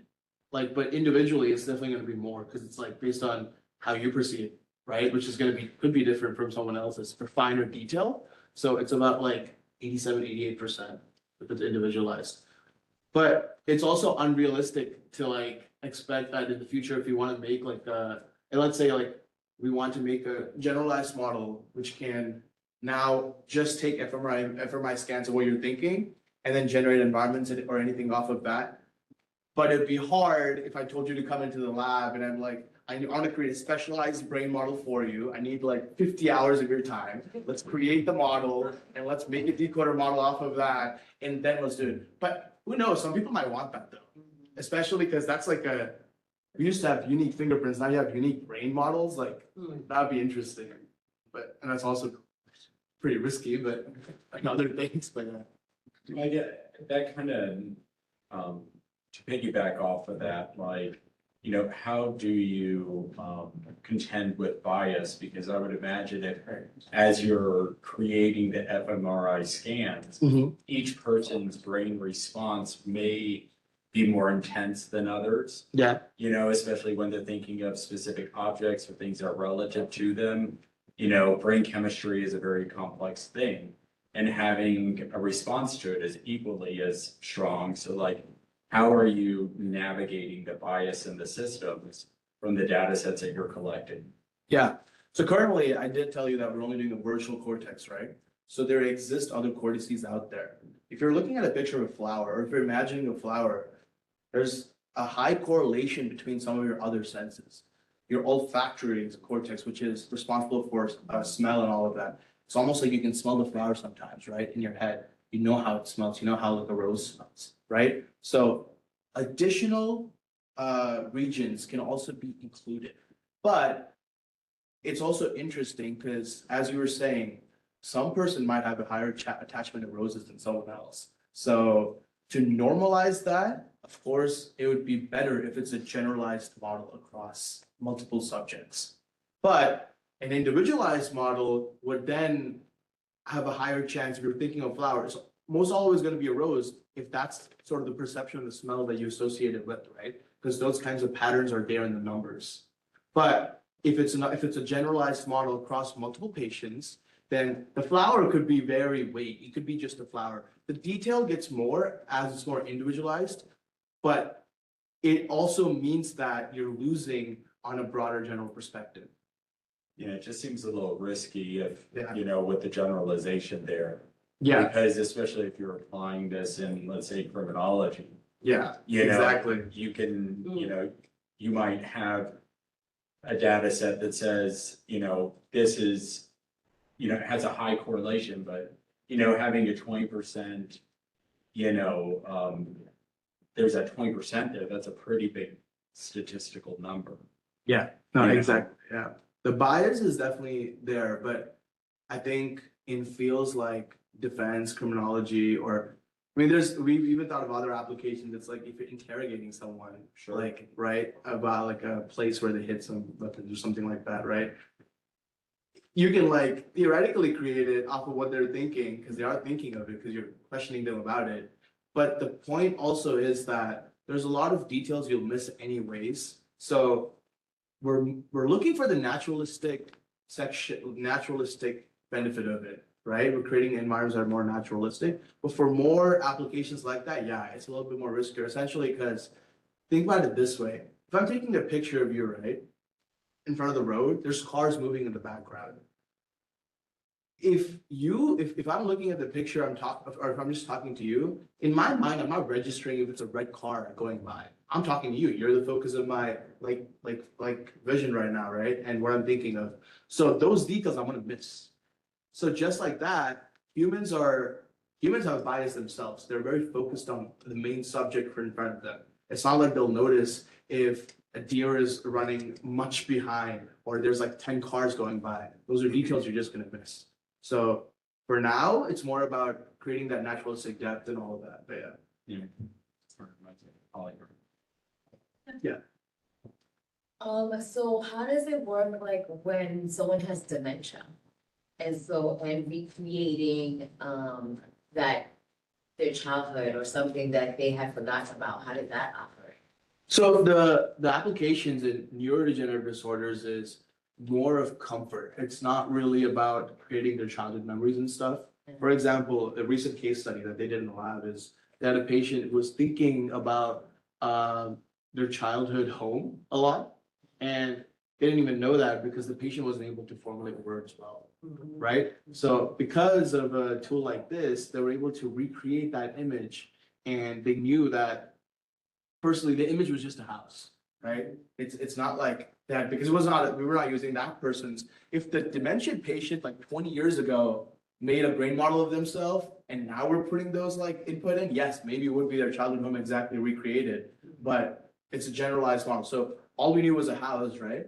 So then talking to family members and stuff like that, we found out that the person has a really close attachment to their childhood home that they still visit often. So using that, healthcare professionals and their family are able to communicate with them better, right? Talking about that because all of these neurodegenerative disorders are pretty different. A lot of the times you can still perceive some things, but you might not just be able to like say it out, or it could be the opposite too. So, but yeah. Awesome. Well, thank you. Yeah.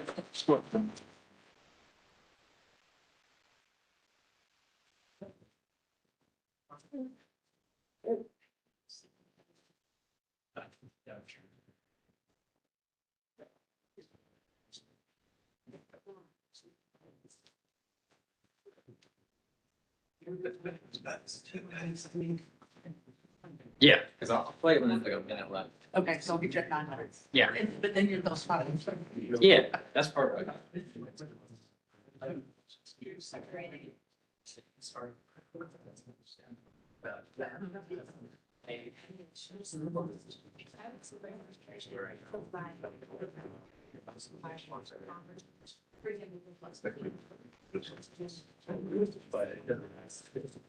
Yeah, we don't.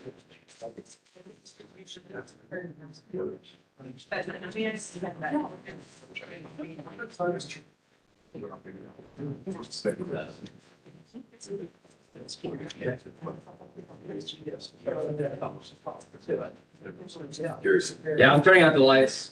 My slideshow is all dark, so like I need them all. So this is my third round of lightning talks. I've done everyone. I love doing this. Thank you for being here, everyone. So my name is Bobby Majoch. This is my talk. So actually, let me move this, my back thing. I'm just gonna move it to the corner. So I'm from Atlanta. I got my bachelor's in philosophy from Emory University. And then I moved to Los Angeles for 10 years. While I was there, I worked in film, I worked in music, and I got my master's in philosophy while I was there. And my interests are philosophy of science, a lot of logic, philosophy of mind, like thank you for bringing quality up. And so today I'm talking about music though. And I'm here at the CMI. I'm currently teaching level design and I'm finishing an MFA here. So obviously very interested in virtual production. I've done a lot of visual projects. So if you want to look me up on Spotify, it's Ocio. And there's a QR code in the back by the pizza. Any follow and liking of the songs is massive for me at this point because I just released like 2 weeks ago. So like even one like is like massive. So this is a multi-genre music project. All songs are original compositions. So what I do is I sing and I write the song on the piano and then I upload it to AI. I use Suno. That's the one I like to use. So everything is like an original song. So what I'm going to be talking about, let's see. There we go. So what I'm going to be talking about, when I think about music, what I'm going to try and do is separate into two things, form and origin. So I'm going to talk about what this means. So form is the surface structure, style, grammar, sonic shape, aesthetic, and origin is the internal intention, the meaning logic, the subjective genre of the work. Origin is tied to lived experience. So you can think of like our conscious experience, what we feel, totally subjective feelings. So what the talk is not about, it's not about the ethics of how generative AI training data was obtained. It's not about ethics of generative AI as technology. Very important issues, but 10 minutes, I don't have time to talk about that. And trust me, I know there's a lot of issues with this. So if we think about traditional musical artists throughout history, form and origin was always combined. Like if you think of Elvis Presley, the origin is Elvis's life, Elvis's gospel roots, and the form is what Elvis impersonators copied. That is like literally objective, quantifiable data, and that is what Gen AI takes. It takes data, they're pattern generators, and they take all that, and then they multiply with that. So copying form is not new. Like I said, we've had impersonators, we've had people, Elvis is probably like the most copied artist out there. Now it's just the speed and scale which is happening. That's what kind of alarms people. So my Ocio project is based entirely off origin. It's based on logic, intention, pattern, subjective emotional generation. Because when you write a song, you're creating architecture. That's really what you're creating. Because music has structure and you're giving the underlying structure. So I have no form because you don't hear my voice, you don't see my bass. Every single time is different. I upload the song into Suno and then it spits out. I will take like 30 different versions of the song, pick what I like, take it into Ableton, and then I come out with one song from that. But it's never my voice. And at the end of this presentation, you'll see like a little music video where I have a digital human singing my song. So you don't, it's not my face. There's really nothing to copy, essentially. Like you can kind of copy songwriting patterns, but I'll talk about that some more too. So like I said, you hear digital voice, see digital face, no stable form, no imitation latch onto. So this is just kind of like some of the logic of what I'm talking about. You can read through this if you want. So basically, why origin cannot be modeled by pattern-based systems. All my premises, the conclusion, pattern-based models cannot generate origin because origin has no stable pattern to model. So subjectivity is by definition like deviation. That's what science seeks to eliminate because science needs something to latch onto its objective. So subjectivity doesn't have that. It's always changing. So I want to give a little exercise. These are the lyrics from the song I'm going to play. I want to read them in a totally monotone voice. Every memory cuts you deep, and you don't know how to close the crease. And you pray that someday you might get out, you might get peace. But you know it won't come fast, and you know this is all too deep. Hang on, hang on, hang on, hang on. Okay, right, it's ridiculous, right? So why is this weird? It's because we've lost prosody, tension and release, rhythm, harmonic context. So lyrics by themselves need meaning and shape. And that's kind of where I'm going with this talk, is origin is what shapes those things, okay? So I like to kind of say here that meaning can sound like a vague mystical word, like, yeah, man, it's got meaning. But what I mean is meaning in the philosophical sense. But in philosophy, meaning is a structure of intention. I have an intent behind why I'm saying these words. So when you want to assign meaning, you have two options, okay? So option one is you just take those lyrics. You can just upload your lyrics into Suno. You can write whatever you want and just put it in there. But this is what it does. So Gen AI has no subjectivity. So it collapses to statistical form. So if you take your lyrics, you put it in there, you say, make something cool. It's like, well, I don't have feeling, so let me just see what everybody else does. Let me just take all the statistics. Oh, these are all the top hits. Okay, 99% of them use this. That's what it does. So recombines patterns from the genres you choose. And it doesn't know, it cannot judge quality. It can judge averages. It doesn't have taste. So the result, Suno produces a statistical representation of a song, not a subjective creation. Everything starts to sound the same because the system cannot create deviation because it has to have a pattern. And just to be clear, it's not a limitation of today's AI. It's a conceptual limitation. So I know a lot of people know the difference between computational limitations, which is like, we're just going to hit it over the head with GPUs and bang out calculations. But this is a conceptual limit. There's not a logical path to figure that part out. So then step two is sing the song yourself. So what happens is your subjectivity assigns origin, intention, taste, memory, meaning, imperfection, timing, microchoice. It's infinitely complex. I think what I like now about Gen AI is it's making us think about how complex subjectivity really is. So the result is, your version doesn't just recreate form, it creates a new system of meaning that only you can produce. Everybody's is totally singular. So what is my origin?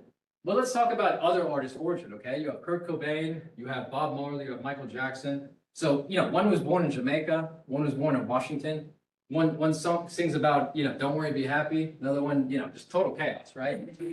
So we have completely different musical ideas, completely different origins. But to explain this process, musical ideas don't necessarily start in theory. They start in the limbic system. They start with emotion, raw, pre-feeling, pre-verbal. So when that finds structure, the brain releases dopamine because it finds clarity. It finds clarity through musical structure. So that's origin is a motion-seeking structure. That's when you sit down and you have a chord progression and you sing, that's you just trying to figure it out, finding clarity. You're just singing notes. No, that's not good. That's not, oh my God, that's good. Yes, that's the clarity. So that's what you're trying to find.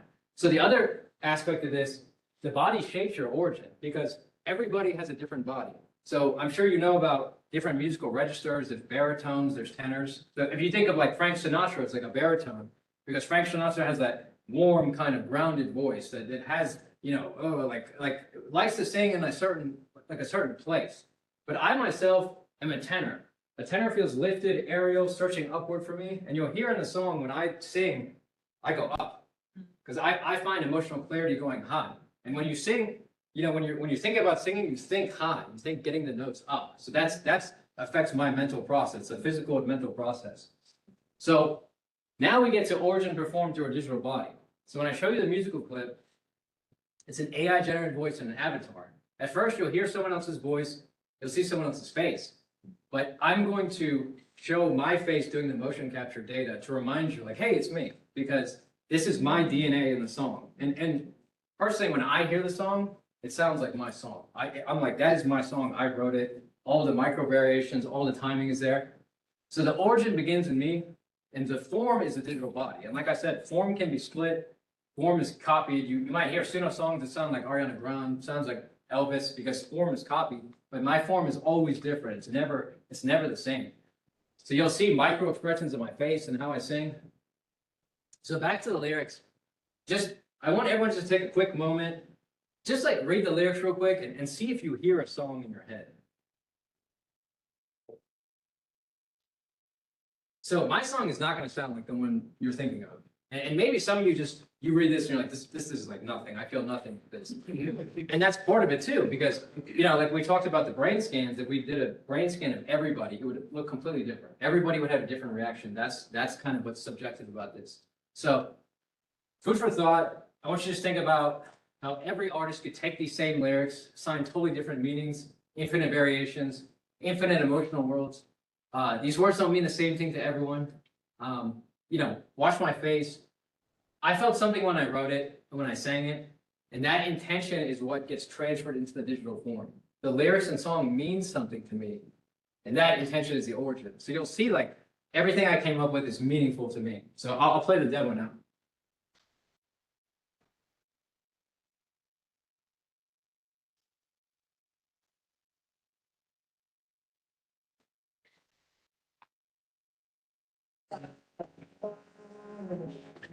Every memory of just you, deep, you don't know.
Awesome. We have time for questions. Andrew. Sorry, first off, I love this. I love the notes where about your tech stack. Only side comment I had is Bob Marley did not sing "Don't Worry, Be Happy." Bob, I'm experiencing it. Oh, okay. But yeah, I'd love to hear more about your tech stack. About what? Your tech stack. Oh, like what is like the programs and software and everything? So for the music, I go into Ableton. I just put the piano. So I have to use auto-tune. I'm not a good singer. That's like, you know, part of it is like, oh, form, I'm doing all this stuff, but I'm just not a very good singer. So nobody wants to hear me sing anyway. So that's part of it. So use auto-tune, use Waves Tunes, get the song. Then I use another software to change my voice because I don't want Suno to have my voice. So I change my voice and then upload it, then get it back. Then in Ableton, I'm using all sorts of different programs, like different synthesizers. I use EQs, I mix, I master. I'm kind of like the whole process in that. And then this demo that you saw, it was Unreal Engine, MetaHumans, basically just use the live capture on the phone. And that's what the footage is from because it records it. And then I put it onto there. And then I just put it into DaVinci Resolve and edit it. Yeah. Awesome. So, make sure I've got what your premise is. So when you upload your voice, are you saying that your origin is being transmitted and now as it goes through the AI behind the curtains thing, you believe that same origin is coming back out unmolested? Yes. Well, this is what happened. So, I never put my like raw voice into Suno. That's what I was saying. Like, I always change my voice before I put it because I just don't want to have my voice so paranoid. But what happens is when you upload it to Suno, you tell it what percent you want of the original song. So I put like 80% because if you put 100, sometimes you get weird results. It's still kind of funky, but it has to be the same because every song has to be the same beats per minute. Because when I take all the different stems, I have to put them back into the same product. And if they're all different, it's a nightmare. So the timing is the same. What it does, it's really smart. It's kind of like auto-tune where, you know, sometimes you're trying to hit like a run or a note and it kind of is smart and it's like you were trying to go here. But that's why you tell it. If you go to like 1%, it's gonna like totally improvise. But if you tell it 80%, you say, this is my song structure and I want it really tight to this. But isn't it using the average of other song structures and fit shoehorning you in? So that's form, because, so that's a great question. So that's what I was trying to distinguish is, because my origin is capturing the architecture. But the form is, I don't even, see, I don't have an opinion on the form. Because like when I write the song, it could be anything. It's like when famous artists did covers of other songs. I had a picture of Michael Bublé because Michael Bublé's pretty much career is based on doing covers, right? Because we like the way Michael Bublé sings the covers. So with me, I don't even know what genre the song's gonna be. That's the crazy thing. Like this is what I do. I sit down and I just type in like 20 different genres. I go eat, I come back, I see what happened, and I listen to every version. And I listen to it in the car, and then I'm like, oh, that one version stayed with me. And that's what's amazing. That's what I think. And this to me, I wanted to preface it saying, I don't think this is like the method moving forward. This is just, hey, this is what I'm doing. Like I don't think it'll replace anything. I think whatever people were doing before, they're gonna keep doing. This is just for me, I love this because I love variety. So I'm just like, I don't know what I want, so I'm just gonna put it up and see what I get back. Yeah. So I feel like AI and creative arts, especially, like, it's always looked upon in the sense that it's like the one thing that shouldn't be like you use AI for, you know, essentially because like people want to be more personable and stuff. Right. So like, in your experience or in your journey, like, is that something like you get a lot from people or?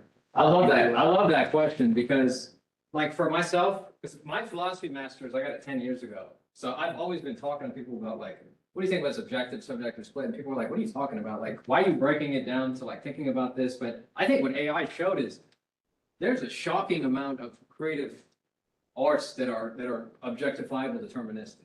Like there's 99% of it is this quantifiable formula. And we kind of knew that with chord progressions, pop songs, they follow a lot of the same rules.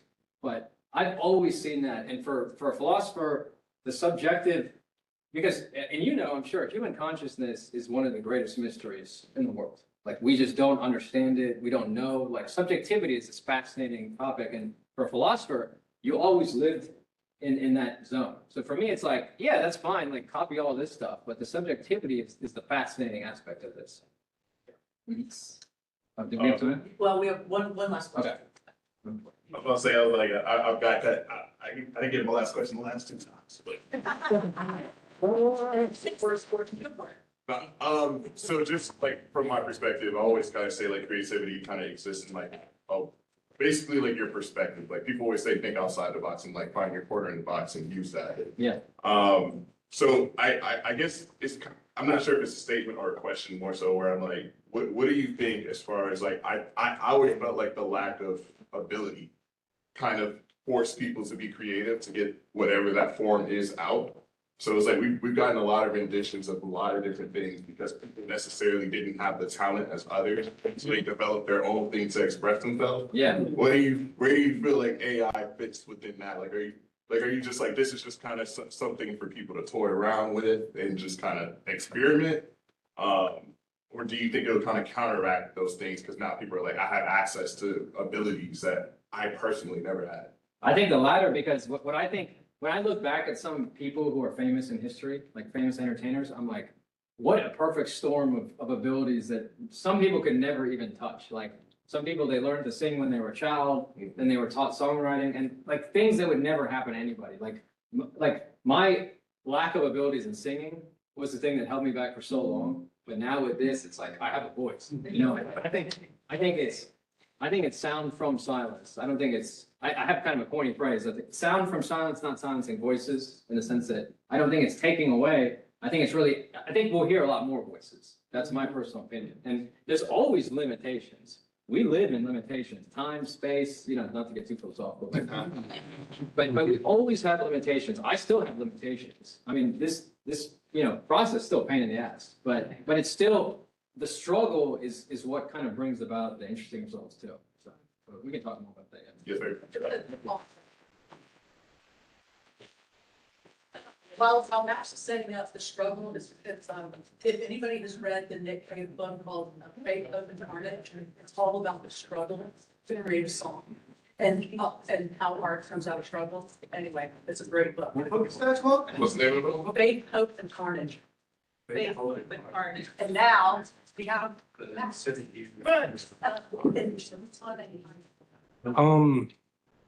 Yeah, like if I start getting a little too long,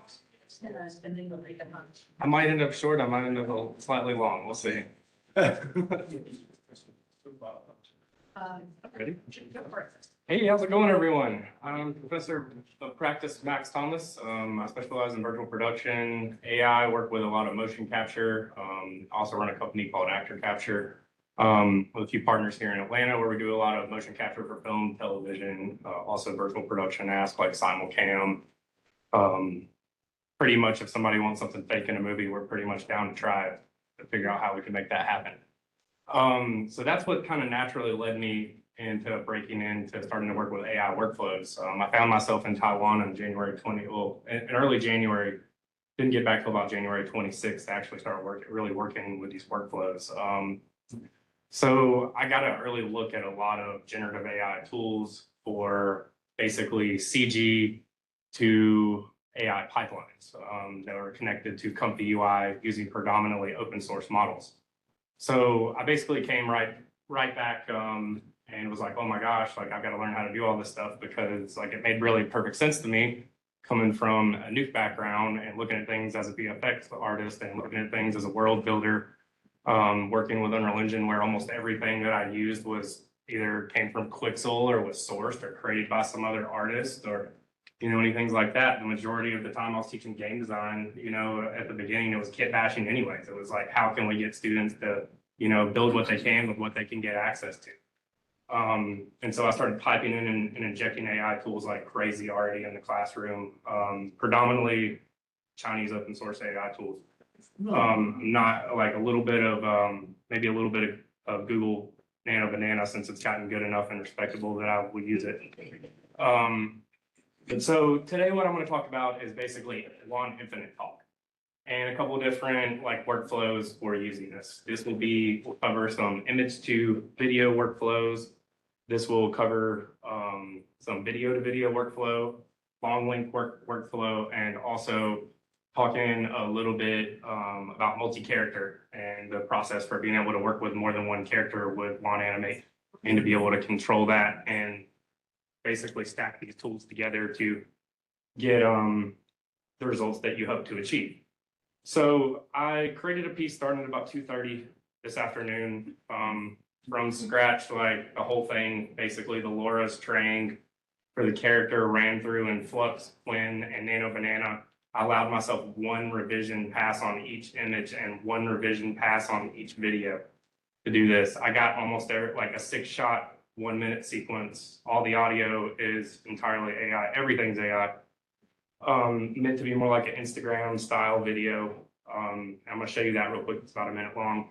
And I got almost a pretty good take, I would say, for only allowing myself one revision. It didn't quite pull off the last shot exactly like I wanted, so I was a little upset about that, but I made myself follow the rules. So I'll show that for you. Built for first dates, she's the kind of girl who pulls up late, leaves early, and still leaves you shaking. They call her the R35 GTR.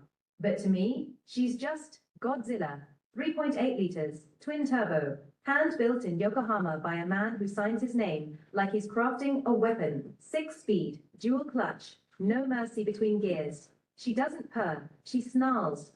Titanium exhaust, that scream. It goes through your chest like a lover who knows you can't keep her. I tease her all-wheel drive. She grips harder than your ex did in Vegas. 0 to 60 in under 3, and you didn't even buy her dinner. She hums like she's cycling. Brembo's on all 4, Bilstein suspension, tight. Firm. Just the way she likes to be held. You don't drive her, you submit. And when she launches, you feel everything.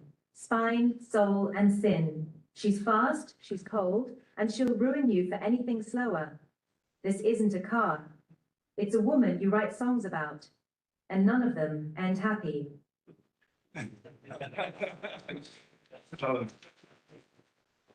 So I like cars and I like playing with like social media type characters, and also like I've got some other examples. Like I got some singing for you. I got like a bunch of like fun little play toys. But like I've basically just been really working on how I can build tools to maintain identity consistency in an entire package for whether that be voice, the initial look of the character, you know, the wardrobe, the environment. Like it's all about consistency and control for me, because like I want my AI to dream a little bit, but I don't want it to dream very much at all, and neither do my clients at all, you know, really at all. To the point where, you know, like a lot of what I'm seeing right now in the request is, you know, to try to get really close, but to still leave room for VFX. Like they're handling a lot of it with a new face workflow and compositing, and a lot of that still comes to the fact that, you know, the color depth is not necessarily there. You know, it doesn't really support a lot of the linear workflows as well as we would like it to. And so those are issues that, you know, do happen along the way. So I like training things off CG base. I like training things off of real character base or real actors on set, like the same way I would have used a scan truck before. Like really no different. I just need that set of images and that voice sample. So if anything goes awry, that I can fix it in post the same way I was going to fix it in post before, just with a different set of tools and a different solution. You can be as unethical as you want with AI. You can also follow the rules, and you can be incredibly clean where you train everything off of clean source as well. And I think that's where you find the best results. Right now, I think that you kind of have to, because like even running on a machine that has 96 gigs of VRAM, like you're barely able to pull off half of what you want to most of the time. So it's a little bit wild and a little bit crazy right now. And so, yeah, I guess I'm not really going to get so much into the ethical concerns of it, but more around like how you can do it and what tools are out there and how they've progressed in the past 3 months in terms of things that you can have access to. So in terms of like cloning someone's identity and trying to recreate their likeness, the first thing that I want really is 26 to 41 images of them, preferably in costume, in the correct lighting, in the set. If I can't have that, I'll take the next best, closest thing I can get to that. And now the workflows are so good with Quinn Image Edit that I can basically regenerate an entire new LoRa set off of one image. I'm doing that for a television show right now that I can't really talk about. But mostly like changing faces and de-aging and things like that, like those kind of typical type of requests that you would see from a VFX workflow. Background removal. And where these solutions really are helpful are like mostly a lot of like my indie clients. It's honestly more scary when it's like a big AAA client, because like there's less forgiveness with it right now.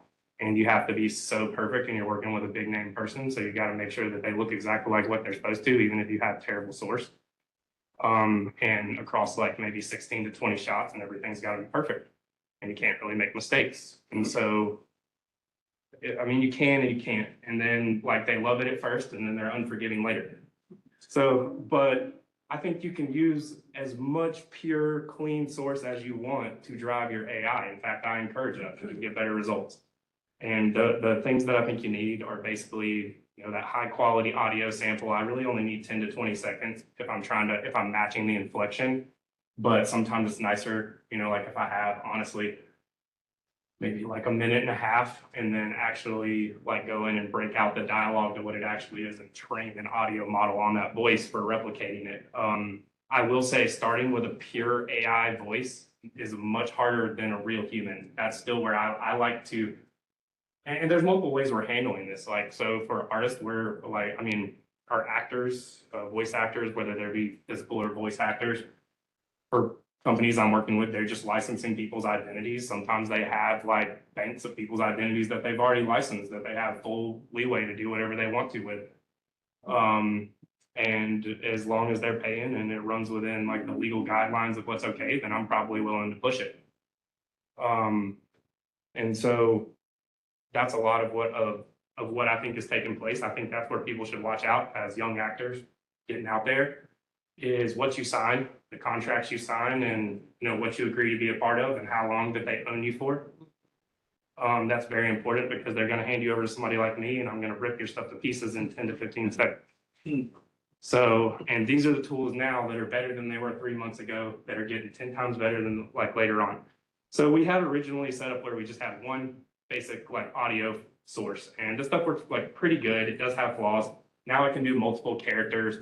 The tool that I'm using is called TTS Audio Suite. It's basically like 11 Labs, but free through Comfy UI. You can leverage this, you can package it in apps, you can do all kind of crazy wild stuff with it. It supports multiple character profiles up to like 4 people like talking in dialogue at the same time. It can switch and generate this, which can also be fed to your video pipeline automatically through your agents that are evaluating it, which is exactly what my buddy in France, Manu, does. It generates over 500 social media videos a day that are completely auto-generated from the start, based off of scraping social media, news networks, popular current events. 500 videos a day, every single day, is coming. Oh, I'm at 10 minutes. Okay, yeah, let me blast it because I got some more cool content to show you. If you're looking for a cool 11 Labs replacement that's free and Chinese and open source, get a hold of TTS Audio Suite. It has all these really fun tools. It's got 5 different TTS options. You can dial in different types of moods and expression. It has things to wave analyze and cut things in, separate, do whatever you want to really with that. But let me get through and show you some more videos. So I won't show this whole song, but like this is totally like stolen and ripped and not legal. But I wanted to show you some audio, like some singing and what it can do. And it looks like It's not legal commercially, I would say. Maybe for research. the wind is howling like this swirling storm inside. But it's basically just flux image with original audio track. So like if you give it a high-end source, you're gonna get pretty high-end output. And this also runs long, so this will do like 2 minutes straight without breaking too bad. You know, like you might get some background drift, some slight color shifting. But and the beautiful part is this is only right now image. This is it, just basically image to video, but it totally is upgradable. Like we can upgrade this for. Oops, sorry. Let me go back to the slideshow. I want to show you some more because I got other cool stuff to show you. I didn't. Wow. Next one. Okay, so this is just talking. Not just a voice. I'm a performance-ready character, produced in Character Creator, animated in iClone, rendered at 4K in Flux. And yes, I hit every single mark. And so I do a lot of work with Real Illusion to develop their AI render beta. So aside from the frozen stuff, everything else in here is trained off of CG base. Your girl, Adriana. So it's clean Laura, trained with CG characters, and they don't even have to be that good. And that's what's so much fun for my students. Regular schedule Because like, fits your lifestyle and gets you. you know, somebody that maybe had no access to this technology, no way to really swing the bat, this stuff, or like is brand new trying to compete in a world that's like faster than it's ever been, now can have a chance to tell their story. And even if their CG level is much lower than their final output, then as my buddy at the BBC calls it, it's just a deeper render mate. This is multi-character. And the planet's core is stabilizing. We can't fight and save them at the same time. Then I'll take the fight. You stabilize the core. Ayana, listen to me. The enemy fleet is massive. You can't hold them off alone. I don't need to defeat them. I just need to buy you 90 seconds. That is suicide. No, Kevin, that's purpose. If you go, I'm going with you. Kevin, please, for once, trust that I'm the one who's built for them. And so, like, you're gonna get little errors, but that's the stuff that you go back and had to fix anyways, you know, out of your CG renders, you know, that we were already feeding to an AI denoiser. So, like, I mean, I get it. A lot of people, like, have a lot of real ethical concerns, but, you know, like, my hope is honestly to stay employed and keep as many people as I can employed, and to have a future here in Georgia. Instead of fighting this technology, I'm gonna push it. And I'm gonna swing the bat as hard as I possibly can to try to create opportunity for others. Instead of waiting for the Chinese and other countries to do it while we follow in their footsteps.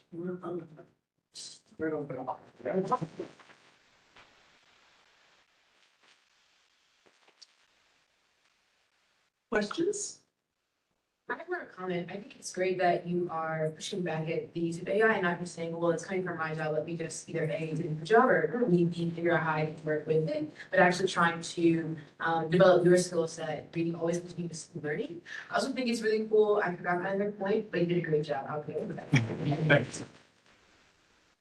Oh, I remembered it, sorry. I thought that more creative people are retaking their mediums back, and it shows it to AI companies that what you do is great, but it is a collaborator and not a human, because humans are still the ones that are in.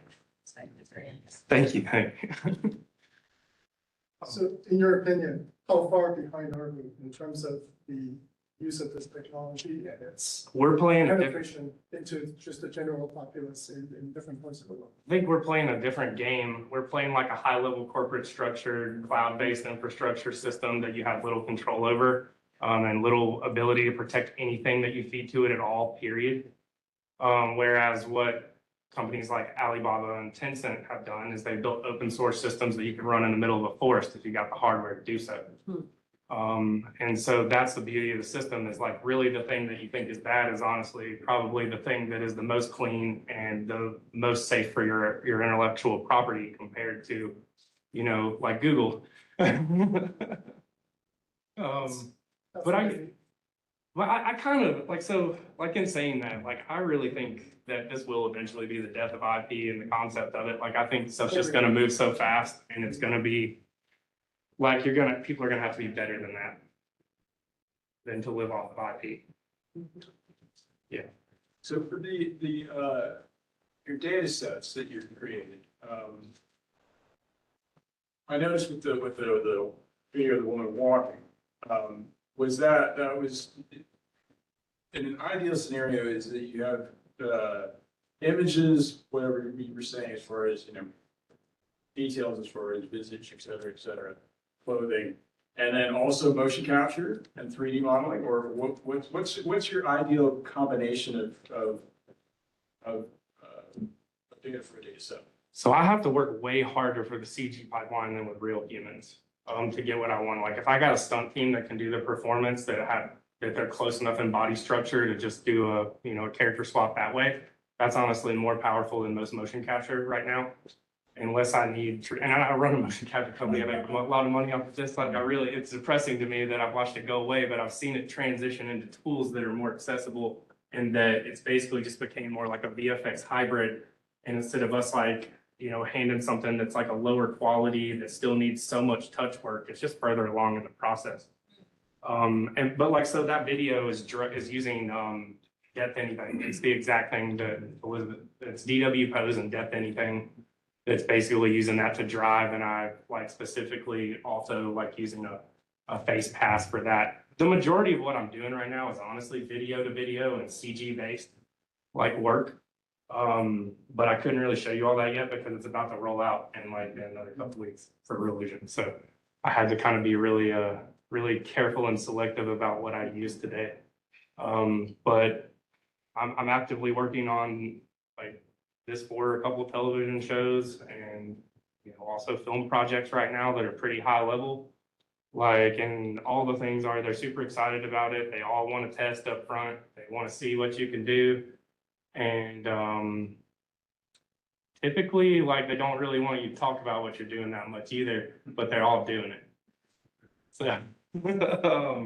So like, don't let them lie to you. They're definitely out there all doing it for sure.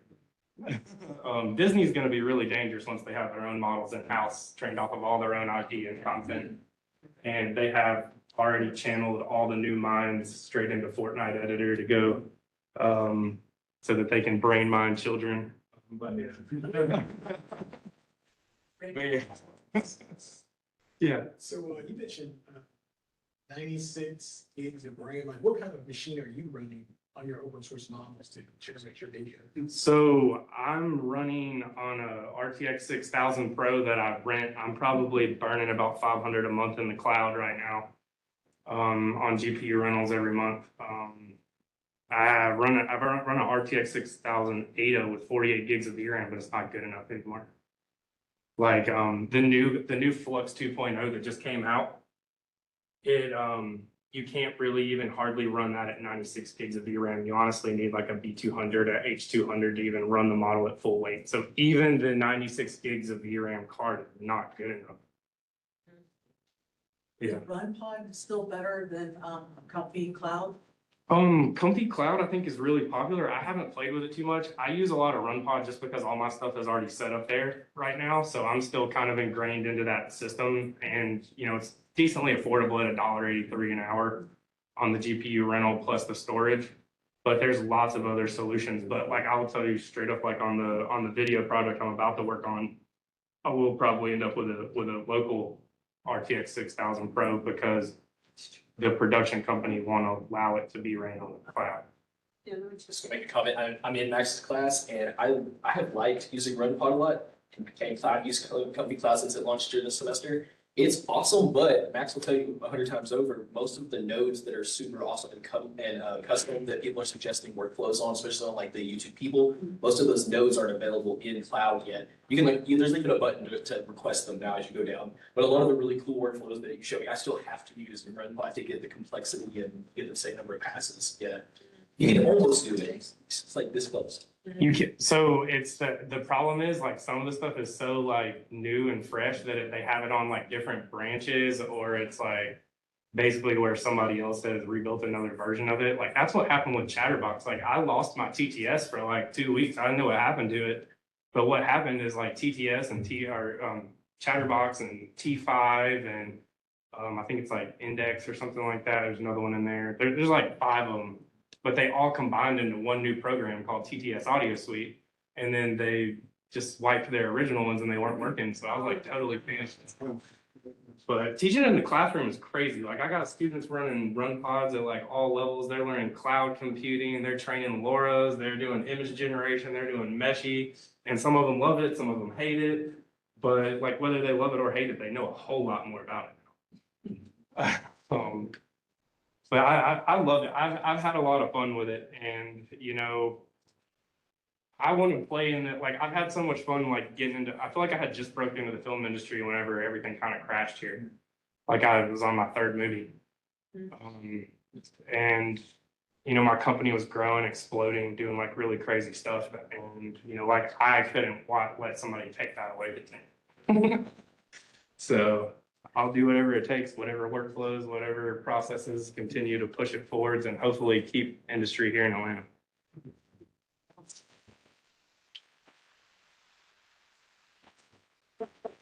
Well, we did it with 5 minutes to spare, which is everything. So one more round of applause for everybody.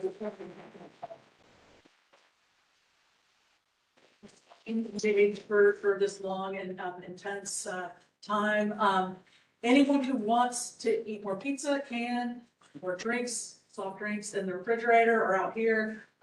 If you want to go over to By George afterwards, you're welcome to. I don't know if I'm going to be able to make it because I'm crashing, but we can just stay here and talk too. So thank you all, and I'll do another one of these in like I don't know, 3 or 4 months. So if you've got an idea, you can see it's all over the place. I love how weird and wonky and different everybody's perspective is. So everybody is welcome to come and, you know, give it a try. Yes. And on Friday, same place, not the same time, 2 to 4 is the Creative Media Industries Institute Student Showcase. Brendan Dicker is our executive director. Nathan Archer is helping run the entire event. And it's from 2 to 4. And every single part of this building will be activated with students showing off all their different work from Max's class and everybody's class. And what was the date again? Friday, this Friday, 2 to 4. Free, and bring your, you know, anybody. Yeah, on AI stuff Friday too.